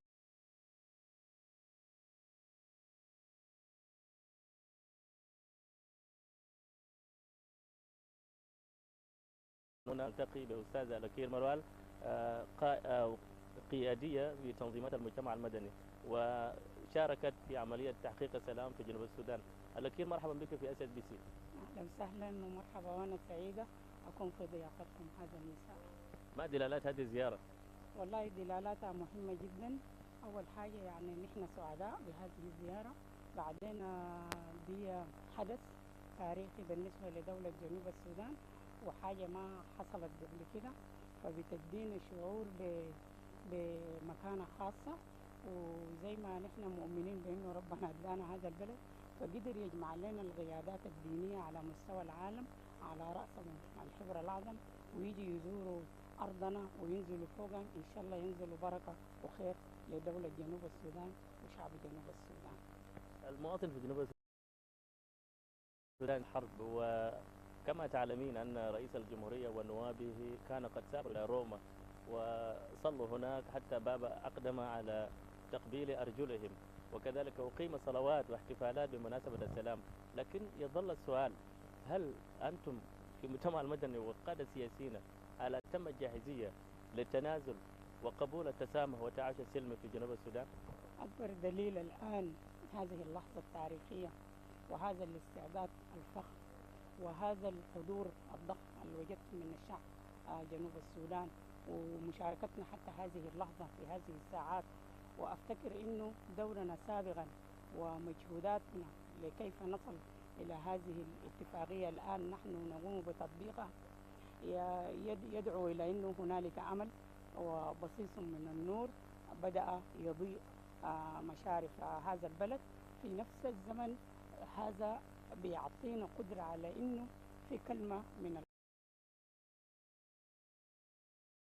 وهذه المبادرة بدت من أول زيارة هم كانوا قاموا به إلى الأراضي المقدسة، وفي نفس الوقت تأكيد القيادات الدينية بزيارتهم لنا وحضورهم إلى أرض جنوب السودان. نحن سعيدين بأنه بوجودنا حصلت معجزة في تاريخ تكوين الكرة الأرضية ذاته، وأصبح فوق خارطة إضافية باسم دولة جنوب السودان، ونحن أدانا إحساس بمكانتنا وعظمتنا.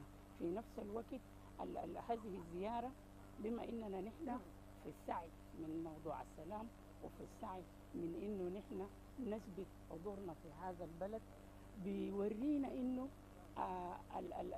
الحقيقة والمعالجة والمصالحة. وبهذه المناسبة كمان ألفت نظرك بأنه أنا رئيسة للجنة الفنية اللي بتجهز القانون اللي بيكون المفوضية بتاعت الحقيقة والمصالحة والمعالجة. ونفس الوقت الأخير باعتبارك قيادية في المجتمع المدني، البابا يلتقى برئيس ويلتقى بنواب الرئيس ويلتقى بقادة الكنيسة. المجتمع المدني جزء أصيل من مكونات الاجتماعية والسياسية في جنوب السودان، هل لسماحة البابا لقاء بكم؟ ولقاء غير حضورنا الجماعي الآن نتمنى ذلك. أنا لست ملمة كاملا بنوعية البرنامج الموضوع لنا، ولكن وجودنا في هذا الدار باسم دولة جنوب السودان ربما يسعي إلى هذا. الأستاذ الأخير كنت ضيفا على SBC، شكرا جزيلا. وشكرا جزيلا، وأقول لشعب جنوب السودان مبروك عليكم، ونتمنى إنه المرحلة القادمة دي تكون مرحلة فوق سلام واستقرار، وده الرسالة اللي احنا دايرين البوب يشيلوا معاه، إنه نحن ناس دايرين سلام ودايرين استقرار في بلدنا، وهو يعرف الكلام ده. فإن شاء الله مع بعض بمشاركتهم معاهم ومع قياداتنا نحن بنصل المجتمع المدني جاهز شديد جاهزين لهذا الملف. شكرا. نحن نازلنا معكم هنا بمكتب رئيس الجمهورية وننقل على الهواء مباشرة ومعكم هذه اللحظة التاريخية لزيارة بابا فرانسيس بابا الفاتيكان، وسعداء جدا أن ينضم إلي نائب رئيس مجلس الولايات الأستاذة ميري أيان والقيادية بالحركة الشعبية. مرحبا بك يا أستاذ بيسي. شكرا جزيلا يا أستاذ بيسي. نحن سعيدين بزيارة قداسة البابا لجمهورية جنوب السودان، وأنا بفتكر لأنه مش بس كجانب روحي، لكن بالنسبة لنا للوضع اللي بيمر فوقه جمهورية جنوب السودان، الكنيسة الكاثوليكية والكنيسة الأنجليكانية هم طبعا كانوا جزء بيقودوا على العملية بتاعة السلام بذات المحادثات بتاعة روم في الفترة الأخيرة. فأنا بشوف بس إنه الزيارة ده هي بس ما دفعة روحية كشعب مسيحي، لكن عنده بدينا برضو إنه نتأمل في الخيارات اللي ممكن قدامنا كشعب وكقيادة. إحنا عايزين شنو؟ قداسة البابا بتكلم كتير، كلمنا كتير عن، وممكن شفنا العلامة القوية اللي كانت داخل القيادات بتاعنا لما يترجاهم وتواضع إنه عشان يجيبوا سلام للبلد. فأنا بفتكر إنه جيته بنفسه لو تأملنا فوقه، أنا شفتها بتذكر القصة بتاعت إبراهيم في سفر التكوين، تكوين 18 لما جاء الرجال الثلاثة، فإبراهيم برضو سجد قدامهم وقال لهم يا رب ما تمر من قدام بيتي تخلينا. فبفتكر إحنا كقيادات وبقيادة رئيس الجمهورية زي كأنه برضو بيقول لقداسة البابا بنشكره للمرور بتاعه، بنتمنى فعلا إنه الحضور بتاعه هنا يكون لمسة لقلوبنا ويخلينا مش إنه السلام بس يكون دعوة كل مرة، لا تكون فعلية إنه نعمل إنه فعلا نشتغل للسلام. لو هو بيدعونا للمحبة بيدعونا للسلام، لكن دايرين فعلا حاجات فعلية إنه نشوفوا فعلا الوضع بتاع الناس بيتغير. بصفتك قيادية في الحركة الشعبية وكذلك امرأة وأم في جنوب السودان، والطبقة النسائية عانت كثيرا منذ الحرب، هل أنتم جاهزين أو جاهزون للتسامح والتعايش السلمي كرسالة من بابا؟ المرأة بطبيعتها هي محبة للسلام، وممكن شفنا كثير فعلا المعاناة بيعانوا النسوان، فأكيد لو في سلام إحنا بنعاني منه. فكقيادات يمكن في الحركة الشعبية كقيادات في دولة جنوب السودان وكأم، نحن مش بس جاهزين لكن اشتغلنا كثير وصلينا إنه فعلا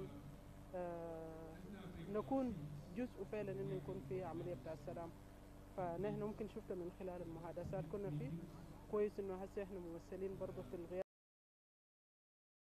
وزارة الدفاع وكل المناصب اللي هنا، فبالتأكيد دي علامة إنه نحن كلنا مع القيادات بتاعتنا عندنا دور كبير فعلا نشتغل إنه يكون في سلام في البلد بتاعنا، لأنه ده بيكون إضافة للوضع اللي إحنا عايزينه يكون في استقرار عشان النسوان وعشان الأطفال ما يعاني، لأن شفنا ممكن كثير الأرامل كثير الأيتام المعاناة كله بيكون على عاتق. الأستاذة ميري أيان نائب رئيس مجلس الولايات، شكرا. نائب الأول لرئيس مجلس الولايات، كنت ضيفة على SBC. شكرا جزيلا، ربنا يباركنا، وإن شاء الله الزيارة دي فعلا تكون فاتحة خير ونشوف جنوب السودان الوضع اللي بيتمناه كل مواطن اللي احنا شايفينهم في الشارع جو كثيرين. شفت حتى على الأقدام سير ممكن من الولايات البعيدة زي نايمين في الشارع. فده فعلا بيوري الأهمية بتاعت الزيارة وكيف إنه الناس بيبكوا ويمكن بيترجوا مش بس الله بس حتى القيادات بتاعت في البلد بتاعتنا. شكرا جزيلا. بكم إلى زميل غوري أنطوني ليتواصل معكم. Thank you so much. That was my brother Mayin, and we are of course hoping shortly we will be receiving the President and His Holiness Pope Francis, and of course viewers, you could see that we are having. Let's get some few remarks. Honorable Minister, just give us some few remarks. How do you describe today's event as you see? Yeah, okay. Today is a blessing to us, especially the people of South Sudan. The coming is of His Holiness the Pope. I think we believe that it will be a blessing to the people of South Sudan. I know that he has come at the time when our country is also bleeding, when the people of Kajeji is bleeding, and we hope that with the coming of His Holiness the Pope, I think South Sudan will be in a country of unity. It will bring unity among ourselves. And I believe that South Sudan, with the coming of the Pope, it's a great event for us. It is an historical. And I wish that his coming will unite all the people of South Sudan. Thank you so much, Honorable. All right, that was Honorable Josephine. And let's hear His Excellency the President and the Pope are just coming. As you could see, they are coming. And this is a very unique event. We are witnessing the arrival of His Excellency President Salva Kiir Mayardit and His Holiness Pope Francis. They are just arriving. And viewers, this is one of the unique events here. As you could see them, the three great church leaders. We are having Reverend Justin Welby of Anglican Church, and we are having Ian Greenshield, moderator of General Assembly of the Church of Scotland, and we are also could see him. And further, the Right Reverend Dr. Ian Greensfield, the moderator of General Assembly of the Church of Scotland.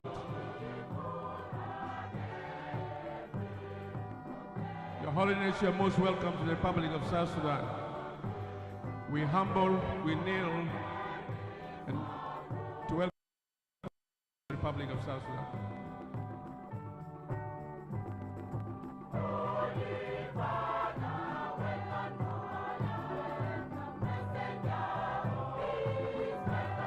As you can see, His Holiness is received and being seated, flanked by the Most Reverend Dr. Justin Willoughby, the Right Reverend Dr. Ian Greensfield, and President Salva Kiir Mayardit.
With your permission, Mr. President Salva Kiir Mayardit, the President of the Republic of South Sudan. With your eminent guest, His Holiness Pope Francis, the head of the Catholic Church and the sovereign authority of the Vatican city-state.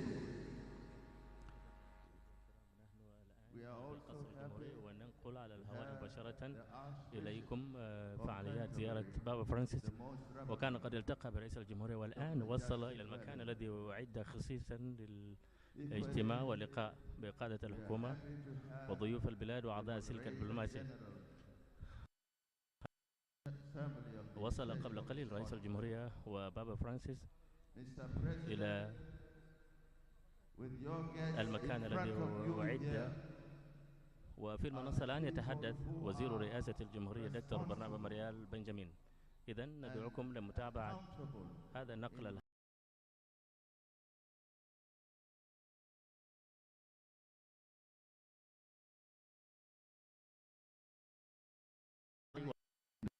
Holy Father, we have our vice presidents. We equally have our guests from Uganda, vice president from Uganda representing President Museveni. We have also our first lady, Mary Yan, is the mother of this nation, that is the wife of our president.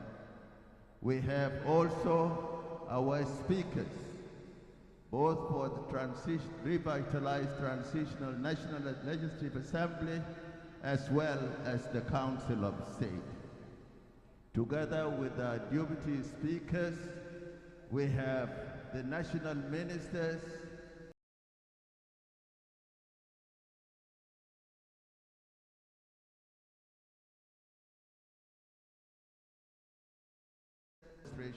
of the legal structures. So, Your Holiness, we have legislature here, we have the executive, and we have the judiciary. Those are the three components that are running this country. They are all seated here. We equally here have our diplomats from the countries with whom we have relations. Diplomats accredited to the Republic of South Sudan, some of them resident and some of them non-resident. We have also our church leadership of all the Christian family, they are equally represented. We have also the Islamic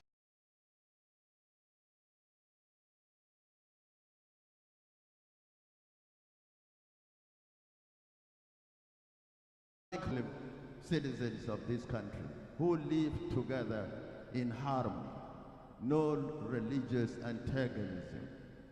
We are also represented by the chairpersons and the deputy chairpersons of the Council of State and the Parliament. We have also civil society represented in all its sectors. We have also simple, committed, genuine citizens who believe this is their country. Despite the challenges, they are determined that this country shall come out of all the challenges. Also, Mr. President, on your behalf, we welcome the cardinals,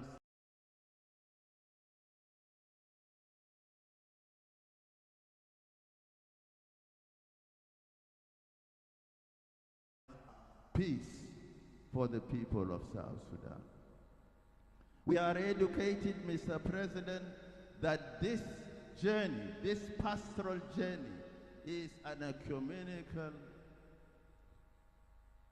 very important ecumenical visit, pilgrimage for peace, forgiveness, and reconciliation. That's why they are here tonight, to listen to your words, Your Holiness, together with your friends. So I give you the opportunity, Mr. President, to welcome your guests and to ask them to greet the audience. They have waited for a very long time, I'm sure.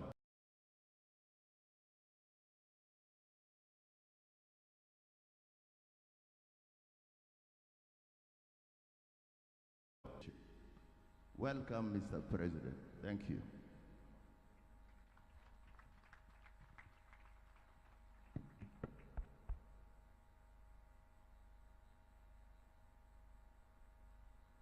Your Holiness,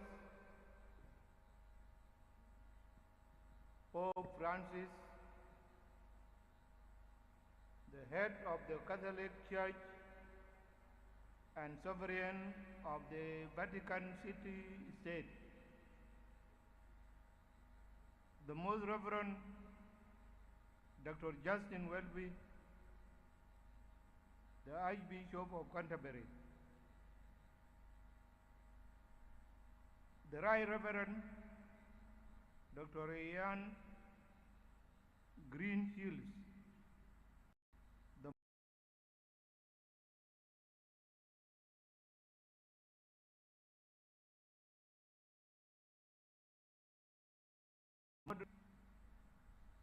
the representatives of heads of the state and government, members of the diplomatic corps, religious leaders, ladies and gentlemen,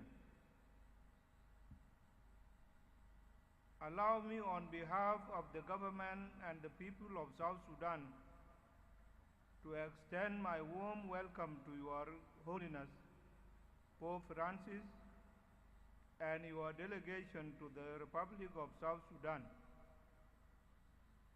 Your Holiness, it is the first time in our history that the head of the Church, of the Catholic Church,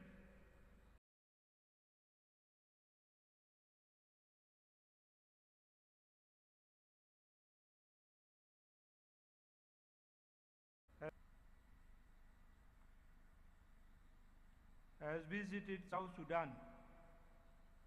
Your presence in our midst today is a historic milestone for our country.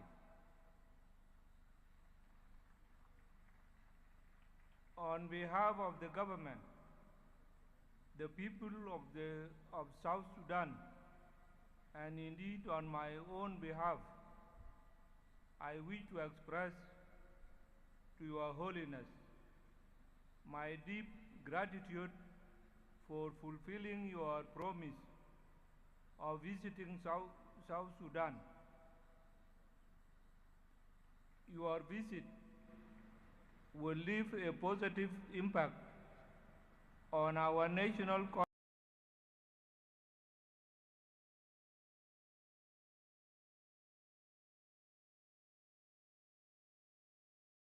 also to greet and welcome the representatives of heads of the state and government who are here within us today. I also greet and welcome the ambassadors accredited to the Republic of South Sudan, members of international organizations, members of the clergy and civil society, organizations who are present here at this important occasion. It is my sincere hope that our push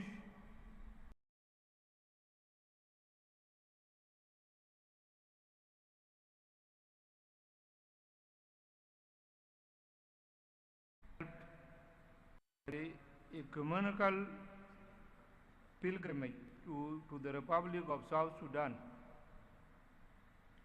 by the Holy Father, Pope Francis, Archbishop of Canterbury, Dr. Justin Willoughby, and the moderator of the General Assembly of the Church of Scotland, Dr. Ian Greenshields.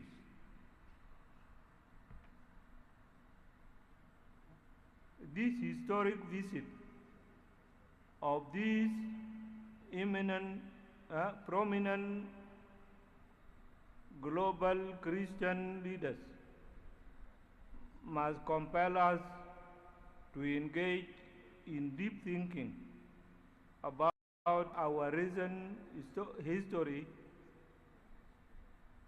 especially on how it relates to the noble task of peace consolidation and the important projects of reconciliation and forgiveness among our people.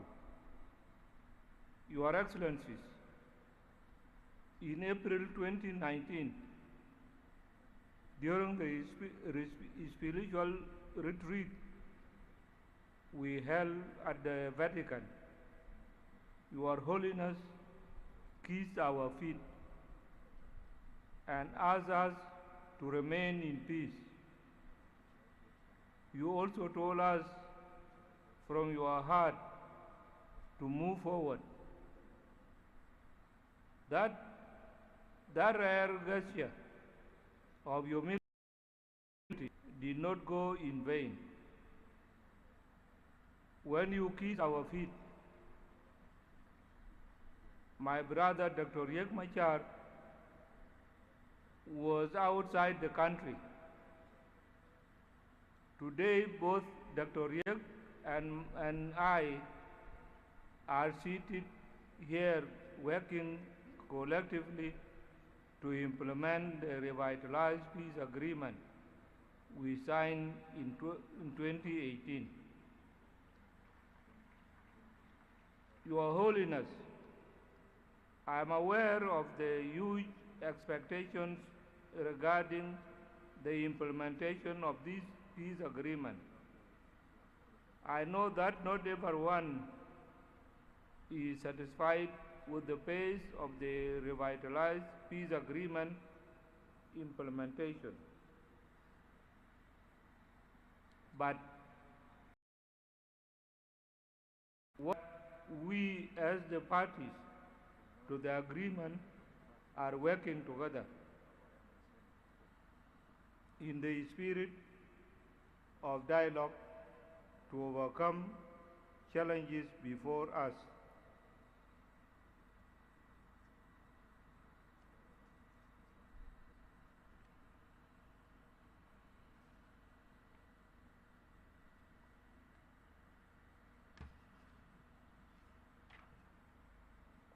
And we will remain committed until peace is firmly consolidated in South Sudan. Your Excellencies,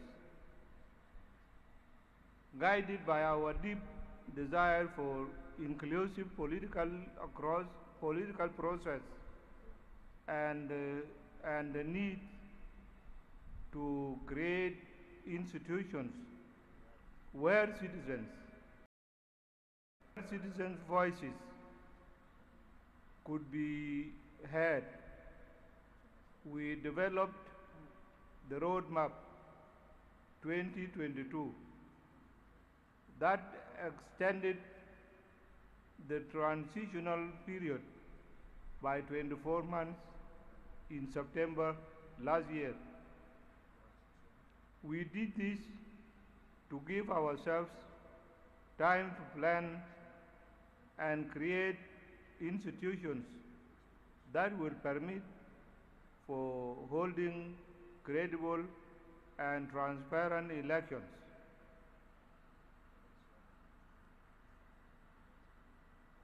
Which are the end game of the revitalized peace agreement.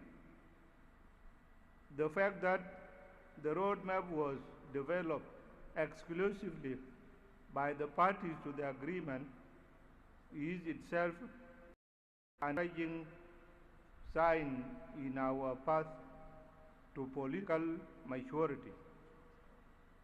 and I can firmly say we shall use the roadmap to fast-track the implementation of outstanding provisions in the revitalized peace agreement and to build on the successes we have already achieved, such as the graduation of unified forces. Your Holiness, Excellencies, in honor of the Holy Father, Pope Francis,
rappresentanti della società civile e del mondo della cultura, signore e signori. Grazie, signor Presidente, per le sue parole. Sono lieto di essere in questa terra che porto nel cuore. La ringrazio, signor Presidente, per l'accoglienza che mi ha rivolto.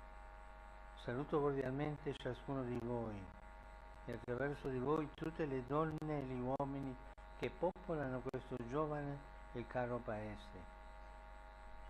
Vengo come pellegrino di riconciliazione, con il sogno di accompagnarvi nel vostro cammino di pace, un cammino tortuoso ma non più rimandabile. Non sono giunto qui da solo, perché nella pace come nella vita si cammina insieme. Dunque a voi, con due fratelli, l'arcivescovo di Canterbury e il moderatore dell'Assemblea Generale della Chiesa di Scozia, che ringrazio per quanto ci hanno appena detto, o ci diranno. Insieme, tendendovi la mano, ci presentiamo a voi e a questo popolo nel nome di Gesù Cristo, Principe della pace. Abbiamo infatti intrapreso questo pellegrinaggio ecumenico di pace dopo aver ascoltato il grido di un intero popolo che, con grande dignità, piange per la violenza che soffre, per la perenne mancanza di sicurezza, per la povertà che lo colpisce e per i disastri naturali che inferiscono. Anni di guerre e di conflitti non sembrano conoscere fine, eppure recentemente, persino ieri, si sono verificati aspri scontri, mentre i processi di riconciliazione sono paralizzati e le promesse di pace restano incompiute. Questa estenuante sofferenza non sia vana.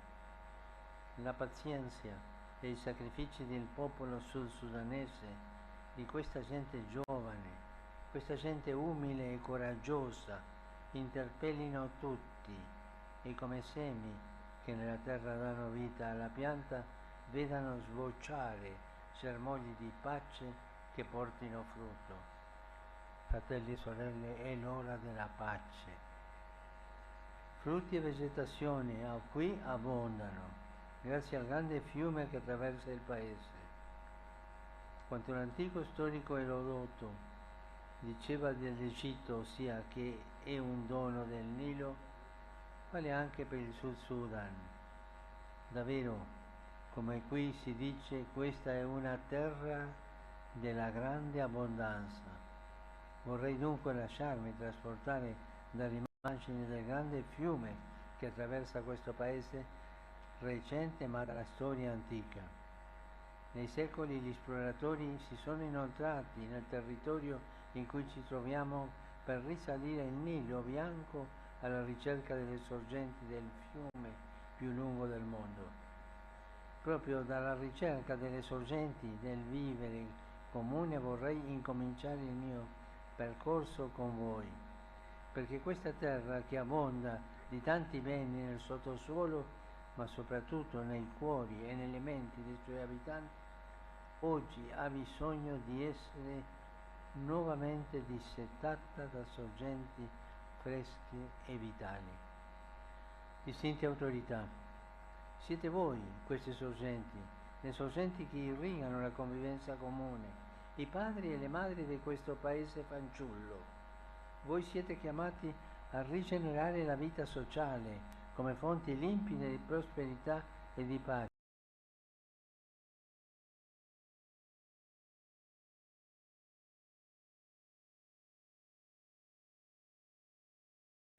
Non di continue cadute. Gli anni successivi alla nascita del paese, segnati da un'infanzia ferita, lasciano posto a una crescita pacifica.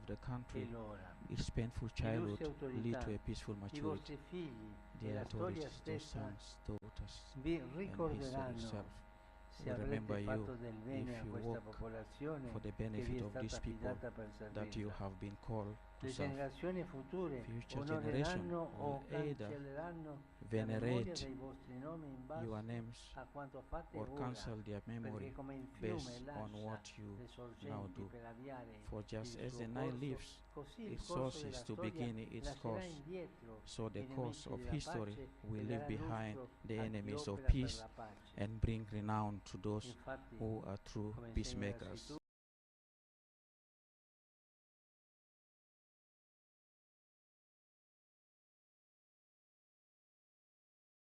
Violence, on the other hand, lo stesso turns Erodoto back to the course of ne history. rilevava gli sconvolgimenti Herodotus himself generazionali, spoke notando of come the in international guerra disruption non sono più brought i on by figli war, a seppellire when i children padri, no longer ma i bury padri their a parents, seppellire i figli. but parents bury their children. Affinché questa terra non si riduca In a un order that this cimitero, ma land torni ad essere may not un turn giardino into fiorente a e cemetery riprego, but become con tutto il once cuore, more a vi luxurious prego garden, di accogliere I una beg you parola with all semplice, my heart to non accept mia, ma di Cristo. four simple Egli la words, pronunziò not my proprio in un words, giardino nel but those of Getsemani, Christ. quando He di himself fronte spoke them a un in suo a garden discepolo aveva in Gethsemane, sfoderato la went spada, to a disciple of disse his basta, who had drawn a sword.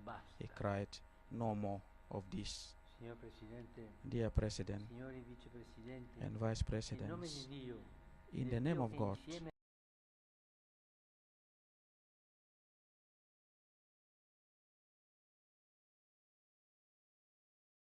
and humble in heart, è l'ora di the dire God in whom basta. so many people of this beloved E dire un country basta believe now, senza se it's e time senza to ma. say no more of this, Basta without sangue ifs versato, or buts. basta conflitti, No more basta bloodshed, violenze no e more accuse conflicts, no more reciproche violence, su chi le mutual commette. recrimination Basta lasciare il about who popolo is al responsible stato di for pace. it. No Basta more leaving distruzione. your people È l'ora at della rest for peace. costruzione. No more Si destruction. getti alle spalle It is il time to tempo build. della guerra Lift the e time of sorga war behind un tempo di and let pace. a time of peace dawn. E su questo, signor Presidente, mi viene al cuore On quel this, colloquio notturno che my anni dear fa President, abbiamo let avuto us in sing again. Uganda. This is what we have La sua voglia had di in pace Uganda. era lì. There Andiamo is avanti. need for the peace. Let us go ahead on that. Torniamo alle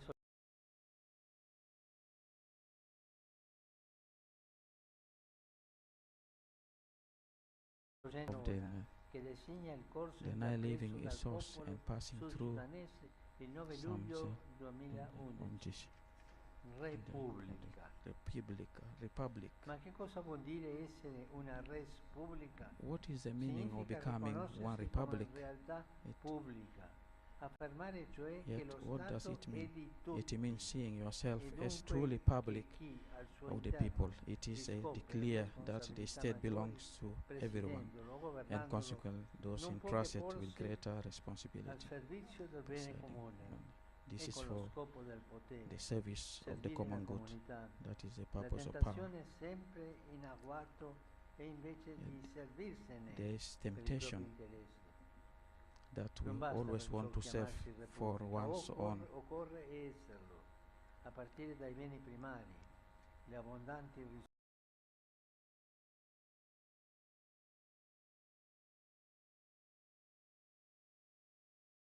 Blessed, this land should not be restricted to a few, but recognize legacy and plans for economic recovery should coincide with proposals for an equitable distribution of wealth. Fondamentale per la vita di una repubblica è lo sviluppo democratico. Esso The growth of tutela la sound benefica democracy distinzione essential dei to poteri, life of the così Republic. che ad esempio It preserves chi the amministra health la distinction giustizia of powers, possa such as esercitarla way senza that, for example, condizionamenti those da who parte di administer chi justice legisla o governa. can do so La without democrazia interference from presuppone those who inoltre il just rispetto is dei in the diritti government. umani custoditi dalla legge e dalla sua Democracy applicazione, presupposes in respect particolare for human la rights libertà di esprimere upheld le by proprie law idee. and the application Occorre of law, infatti ricordare particularly the right che to senza the freedom of giustizia non è it should pace, be non c'è pace. in mind that there Ma is anche no peace senza without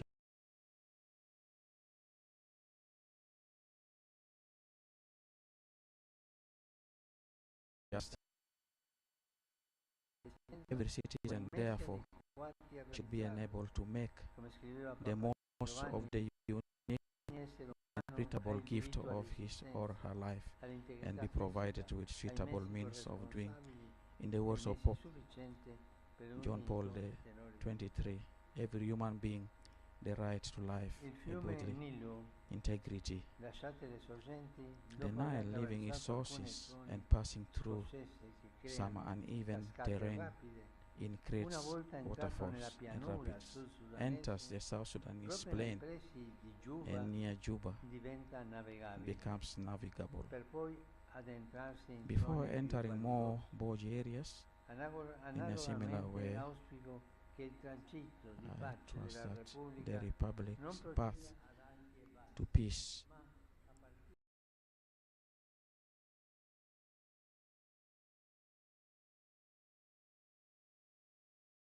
be gated and not to be pushed down by inertia. Dear friends, it is time to move from words to deeds. It is time to turn to the page.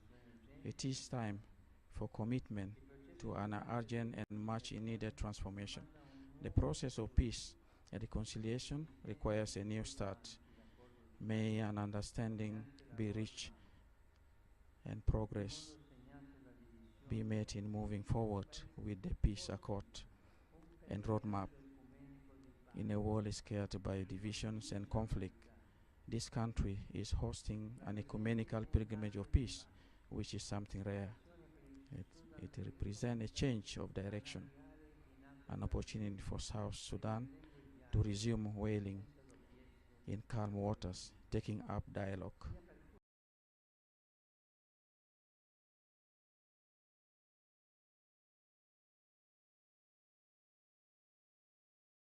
Understand that the time has come to stop being carried along by the tainted waters of hatred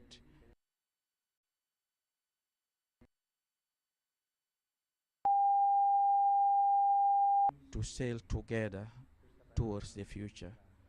Together, let us not forget this word, together. The course of the great river can also suggest a way to move forward. Along its way, the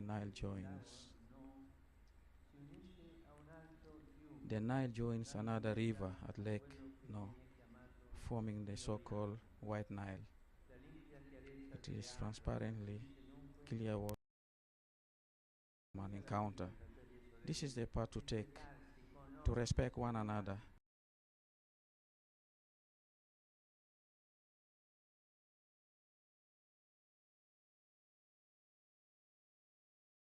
Of violence, there is anger and resentment, and behind every form of anger and resentment, there is an unhealthy memory of wounds, humiliation, and wrongs.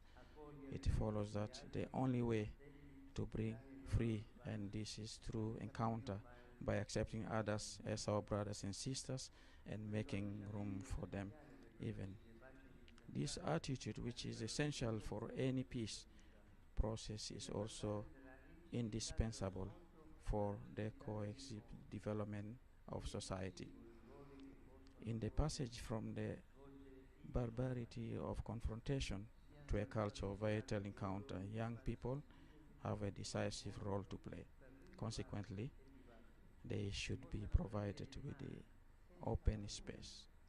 May they fearlessly take hold of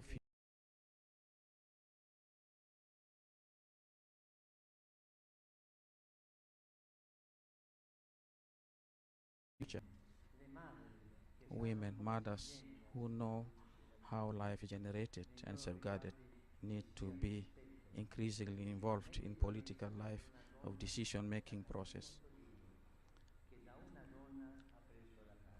Women need to be respected. For anyone who commits an act of violence towards a woman commits it towards God, who took flesh from women. Neighbor as a brother, sister, the great rebellion. The young history of this country, torn by ethnic clashes, needs a discover of mystic of encounter the grace of whole. There is a need to look beyond grounds and differences in order to journey as one people, which, as in the Nile, is enriched by the contribution of its various tributaries. It was precisely by the river. And a century ago, the first missionaries to the shores of follow over by many humanitarian workers. I want to thank all of them.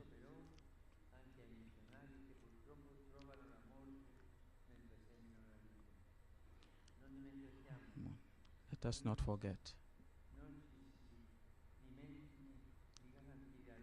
Let us not forget to guarantee them. I want to thank.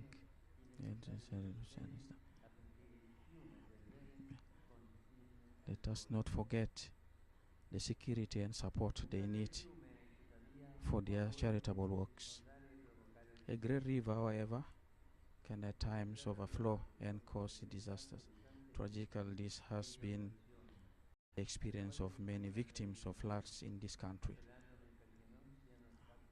I express the closeness to them.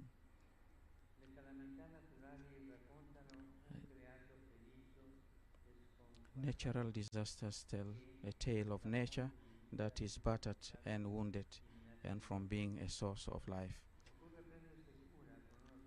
We need the foresight to care for creation for the sake of future generations. I think in particular of the need to combat the deforestations caused by profiteering. To prevent a river from flooding, it is best has to be kept clean, leaving behind the metaphor. The cleaning needed by the flow of life in society is represented by the battle against corruption, the inequitable distribution of funds, secret schemes,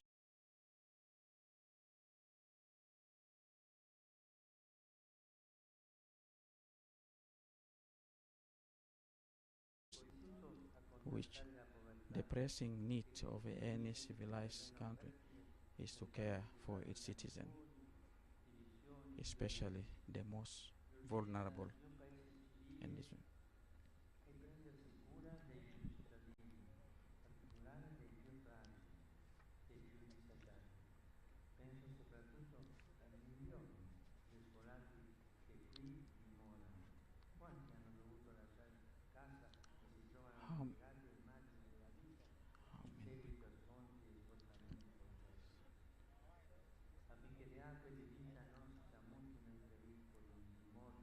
Yeah, I think especially the same is true.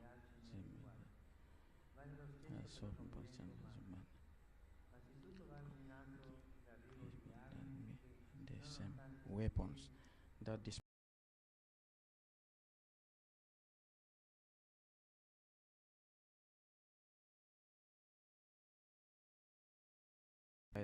here we need many things. Many things are needed here, but surely not more. Here I will mention the development of suitable healthcare policies and need for vital infrastructures, and especially the primary goal of promoting literacy in education, and only the like all the children.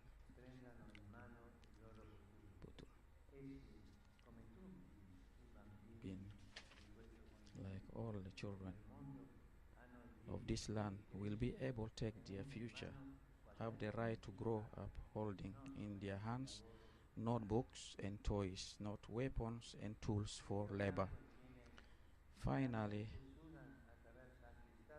the white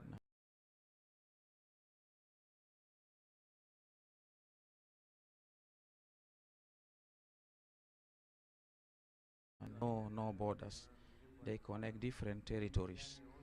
In a similar way, in order to achieve a suitable development, it is essential now more than ever to foster positive relationship with other countries, starting with those in the area. Here I think too of the precious contribution made by the international community to this country, and I express my gratitude for the efforts made to promote reconciliation and development. I am convinced that for those contributions to be fruitful, genuine understanding of social process and problems is essential. It is not enough to analyze and report on them from afar. This is a need to be directly involved with the patience and determinations, and more generally.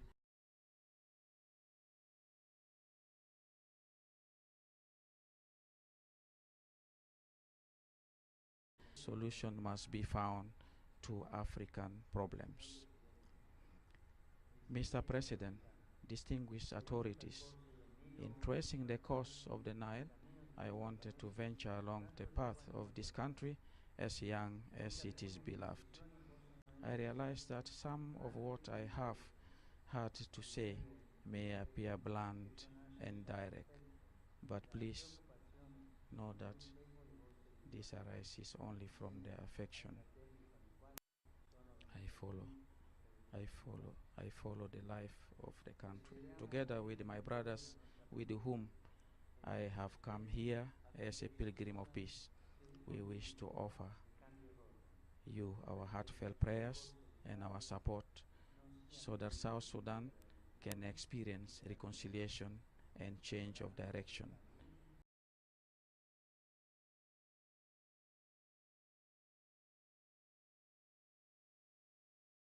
Swarms of corruption and blocked by the endemic of poverty. May the Lord of heaven, who loves this land, grant it a new season of peace and prosperity. God bless the Republic of South Sudan.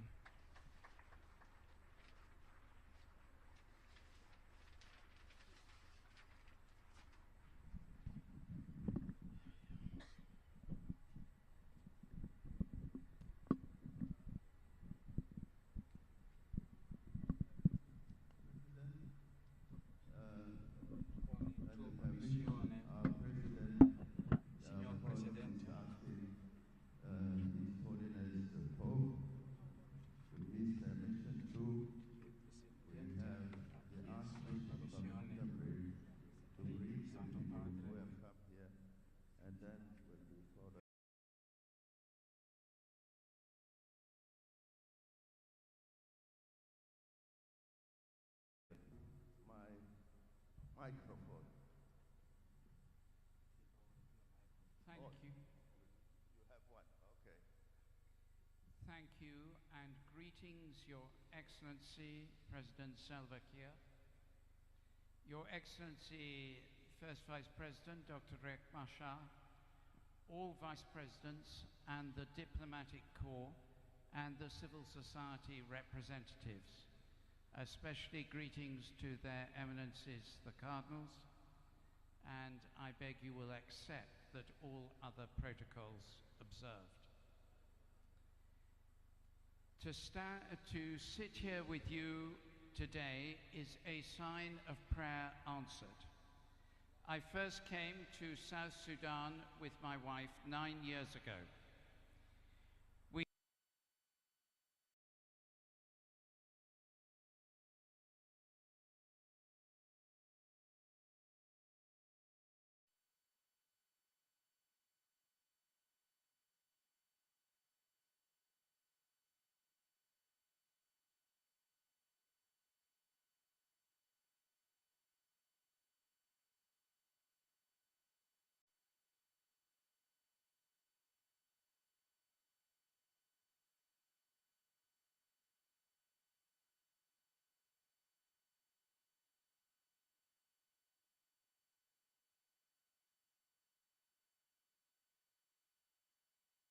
It is the prayer of Jesus in John chapter 17, that they may all be one.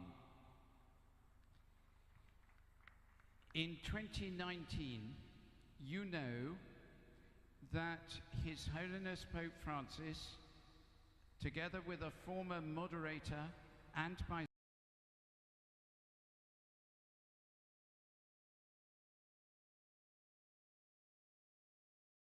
South Sudan. We prayed it would be a space for the Holy Spirit to work, and indeed, in that meeting, we saw hope. Pope Francis knelt to kiss the feet of each politician. 5 years later, we come to you in this way again, on our knees to wash feet, to listen, to serve, to pray with you. We come to encourage the Church, dear sisters and brothers in Christ.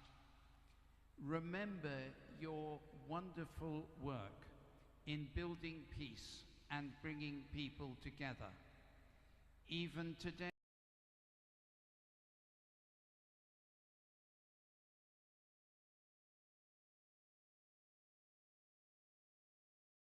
the bereaved. But we come to listen to the young people, 70% of South Sudan. For without listening to their voice, there will be no peace and reconciliation.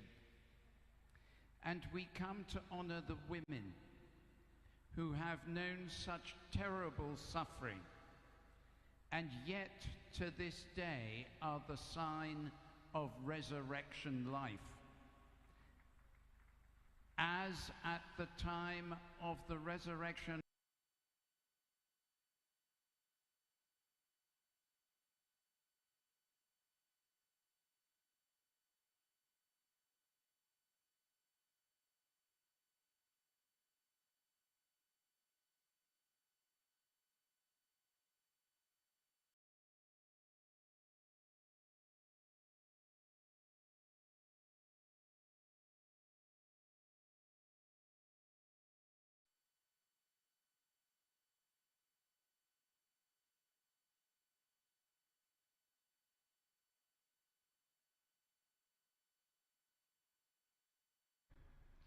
Yet, forgive me, my dear sisters and brothers and leaders of this country, but I must say that places far and near, and so many of the citizens of this wonderful country are becoming tired that more has not changed. South Sudan's neighbors are part of South Sudan's future. They will be the ones who say to you, make peace.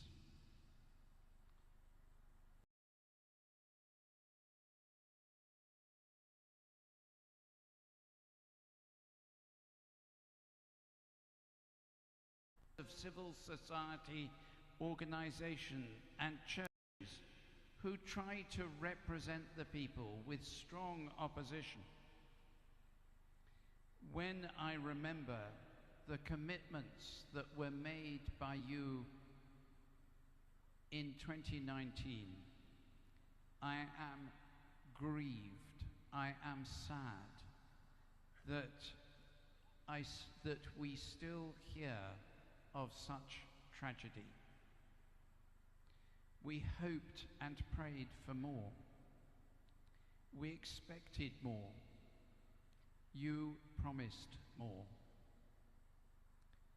We cannot pick and choose parts of a peace agreement.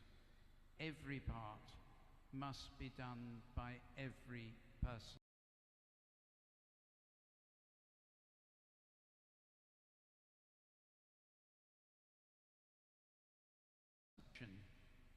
Is not in visits like this, but it is in your hands.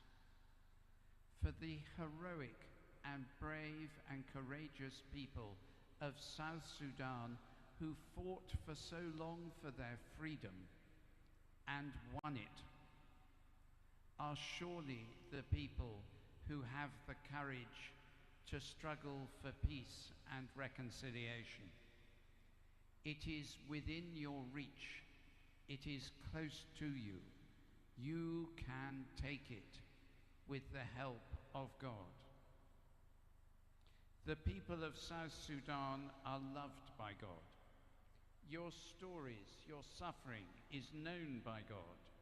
Your prayers are heard by God. Together in this visit, we will pray for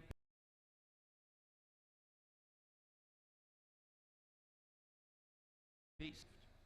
We will call upon the Holy Spirit to enter our hearts and the hearts of those who carry the weight and the pain of great responsibility, so that Jesus Christ might see his prayer answered, that they may be one. This evening, gathered together in the name of Christ, we know Jesus is with us. I pray that this visit will be one of hope and healing, spent together as the family of Christ, following God who brings us closer to one another and to him. And I pray most that the prayer that was sung to me this afternoon by a group of primary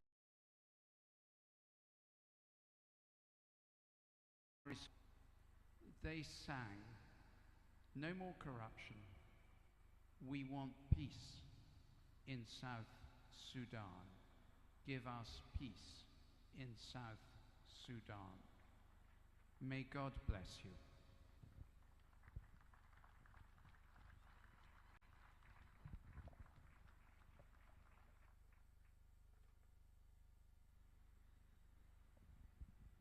Brothers and sisters, I greet you in the name of our Lord Jesus Christ.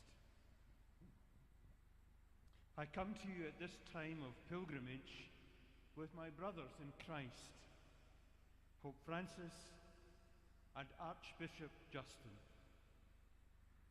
We come in humility, unity, and love. We come from our different traditions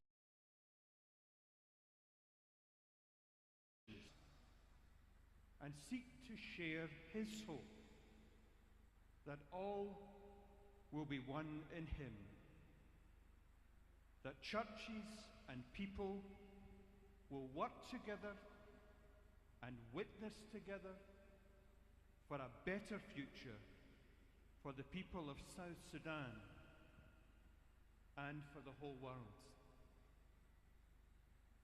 Blessed are the peacemakers, said Jesus, who is the Prince of Peace, a peace which brings justice for all, for families, tribes, and nations. Today, we need that peace. We need churches and leaders who are generous of heart and profligate with God's grace. We need leaders who care about the values by which our countries live, who care about the conditions in which people live, and who act out their faith in work amongst the most vulnerable and marginalized. These things make for peace. All people are essentially co-workers in God's desire for a world in which all people can live life in fullness. I firmly believe it is in the reach of the President, Vice Presidents, leaders, and people of South Sudan compassion to the whole of this young and optimistic country, full of people ready to work for a vibrant and fulfilling future. Today, we seek the wisdom and power of the Spirit to help us to discern a way forward, to offer hope to everyone in South Sudan in the peace that comes from God through Jesus. A peace that will bring a chance for people to live as the prophet Isaiah promised. They shall build houses and inhabit them. They shall plant fields and eat their fruit. For like the days of a tree shall be the days of my people. May all political, civic, and international promise of life in fullness for all of God's people. And may God's blessings and peace be upon the resilient people of South Sudan. And thanks be to God.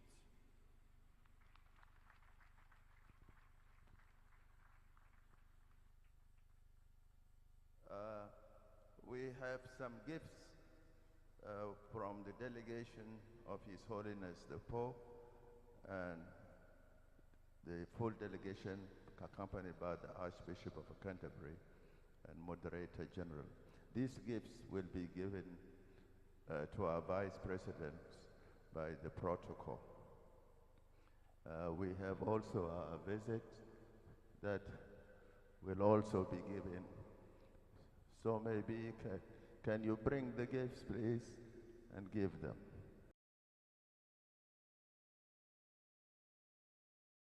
We are going to leave this situation. Please, I'm asking all of you. This time, there is protocol. We shall first allow His Holiness the Pope to leave the place, followed by the Archbishop of Canterbury, and the Moderator General will be next, and then our President, and finally our Vice President, and then our ministers and diplomats after that. So warm our seats, please. There is enough lighting. There is no curfew sung by so many people. Let us enjoy that the global leadership is here with us. And by the way, the sitting you see there, this is after 500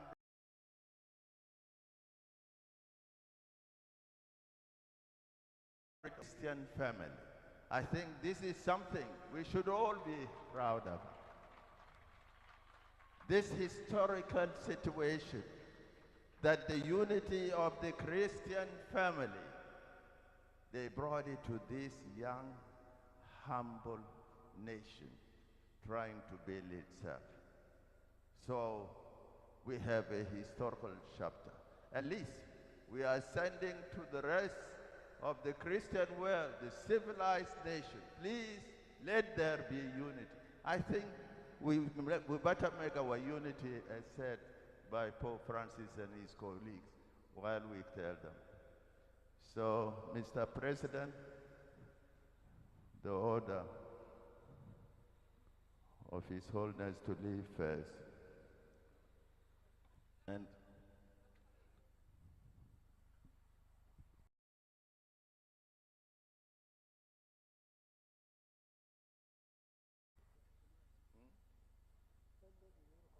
I can recognize the gift. Yeah? Okay.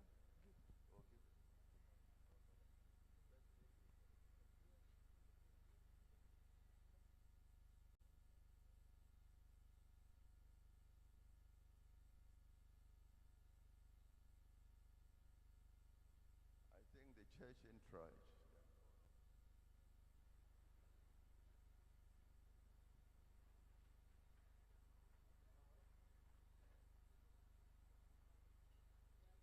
First Lady. One of the unique day in the history of the Republic of South Sudan, and we will say that the event has been so remarkable. So we're just seeing His Excellency President Salva Kiir Mayardit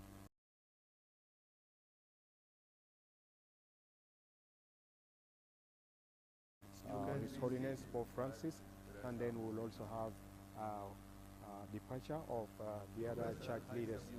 So viewers, to just summarize what happened, the church leaders basically were focusing on the message of peace, unity, forgiveness, and they urged the country's leadership to put the interests of the people, those who are going through suffering, to put the interests of the people, to put the people in front of their political interests and work for the benefit and development of this country. The message that both the religious leaders, whether it is Pope Francis or whether it is Reverend Dr. Justin Welby, as well as Reverend Dr. Ian Greenshield, both of them were focusing their message on peace, unity, reconciliation, and forgiveness, and mostly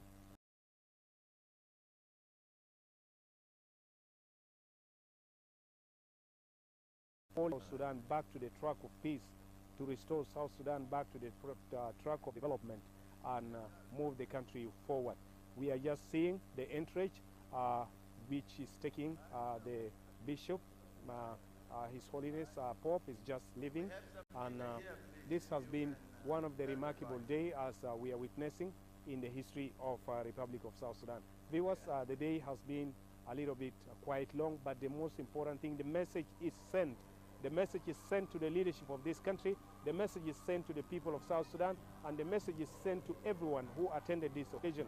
Of course, this is not the last event, viewers, and of course we will be having also prayers that will take place tomorrow at Dr. John Garang Mausoleum, and we'll also have other events that will take place. That is a private meeting with members of civil society of Jesus Apostolic Church. We'll also have meeting with internally displaced persons in Freedom Hall, and with the rest of the people. Viewers, we're just going to tell you that thank you so much for joining us, and the event has been blessed, and what the message of peace, unity, forgiveness, and reconciliation. Let me have my colleague Mawei Kwan to say some few words as we tell you thank you for joining us, and it has been blessed. The nation is blessed by the words of the religious leaders, as His Excellency President also expresses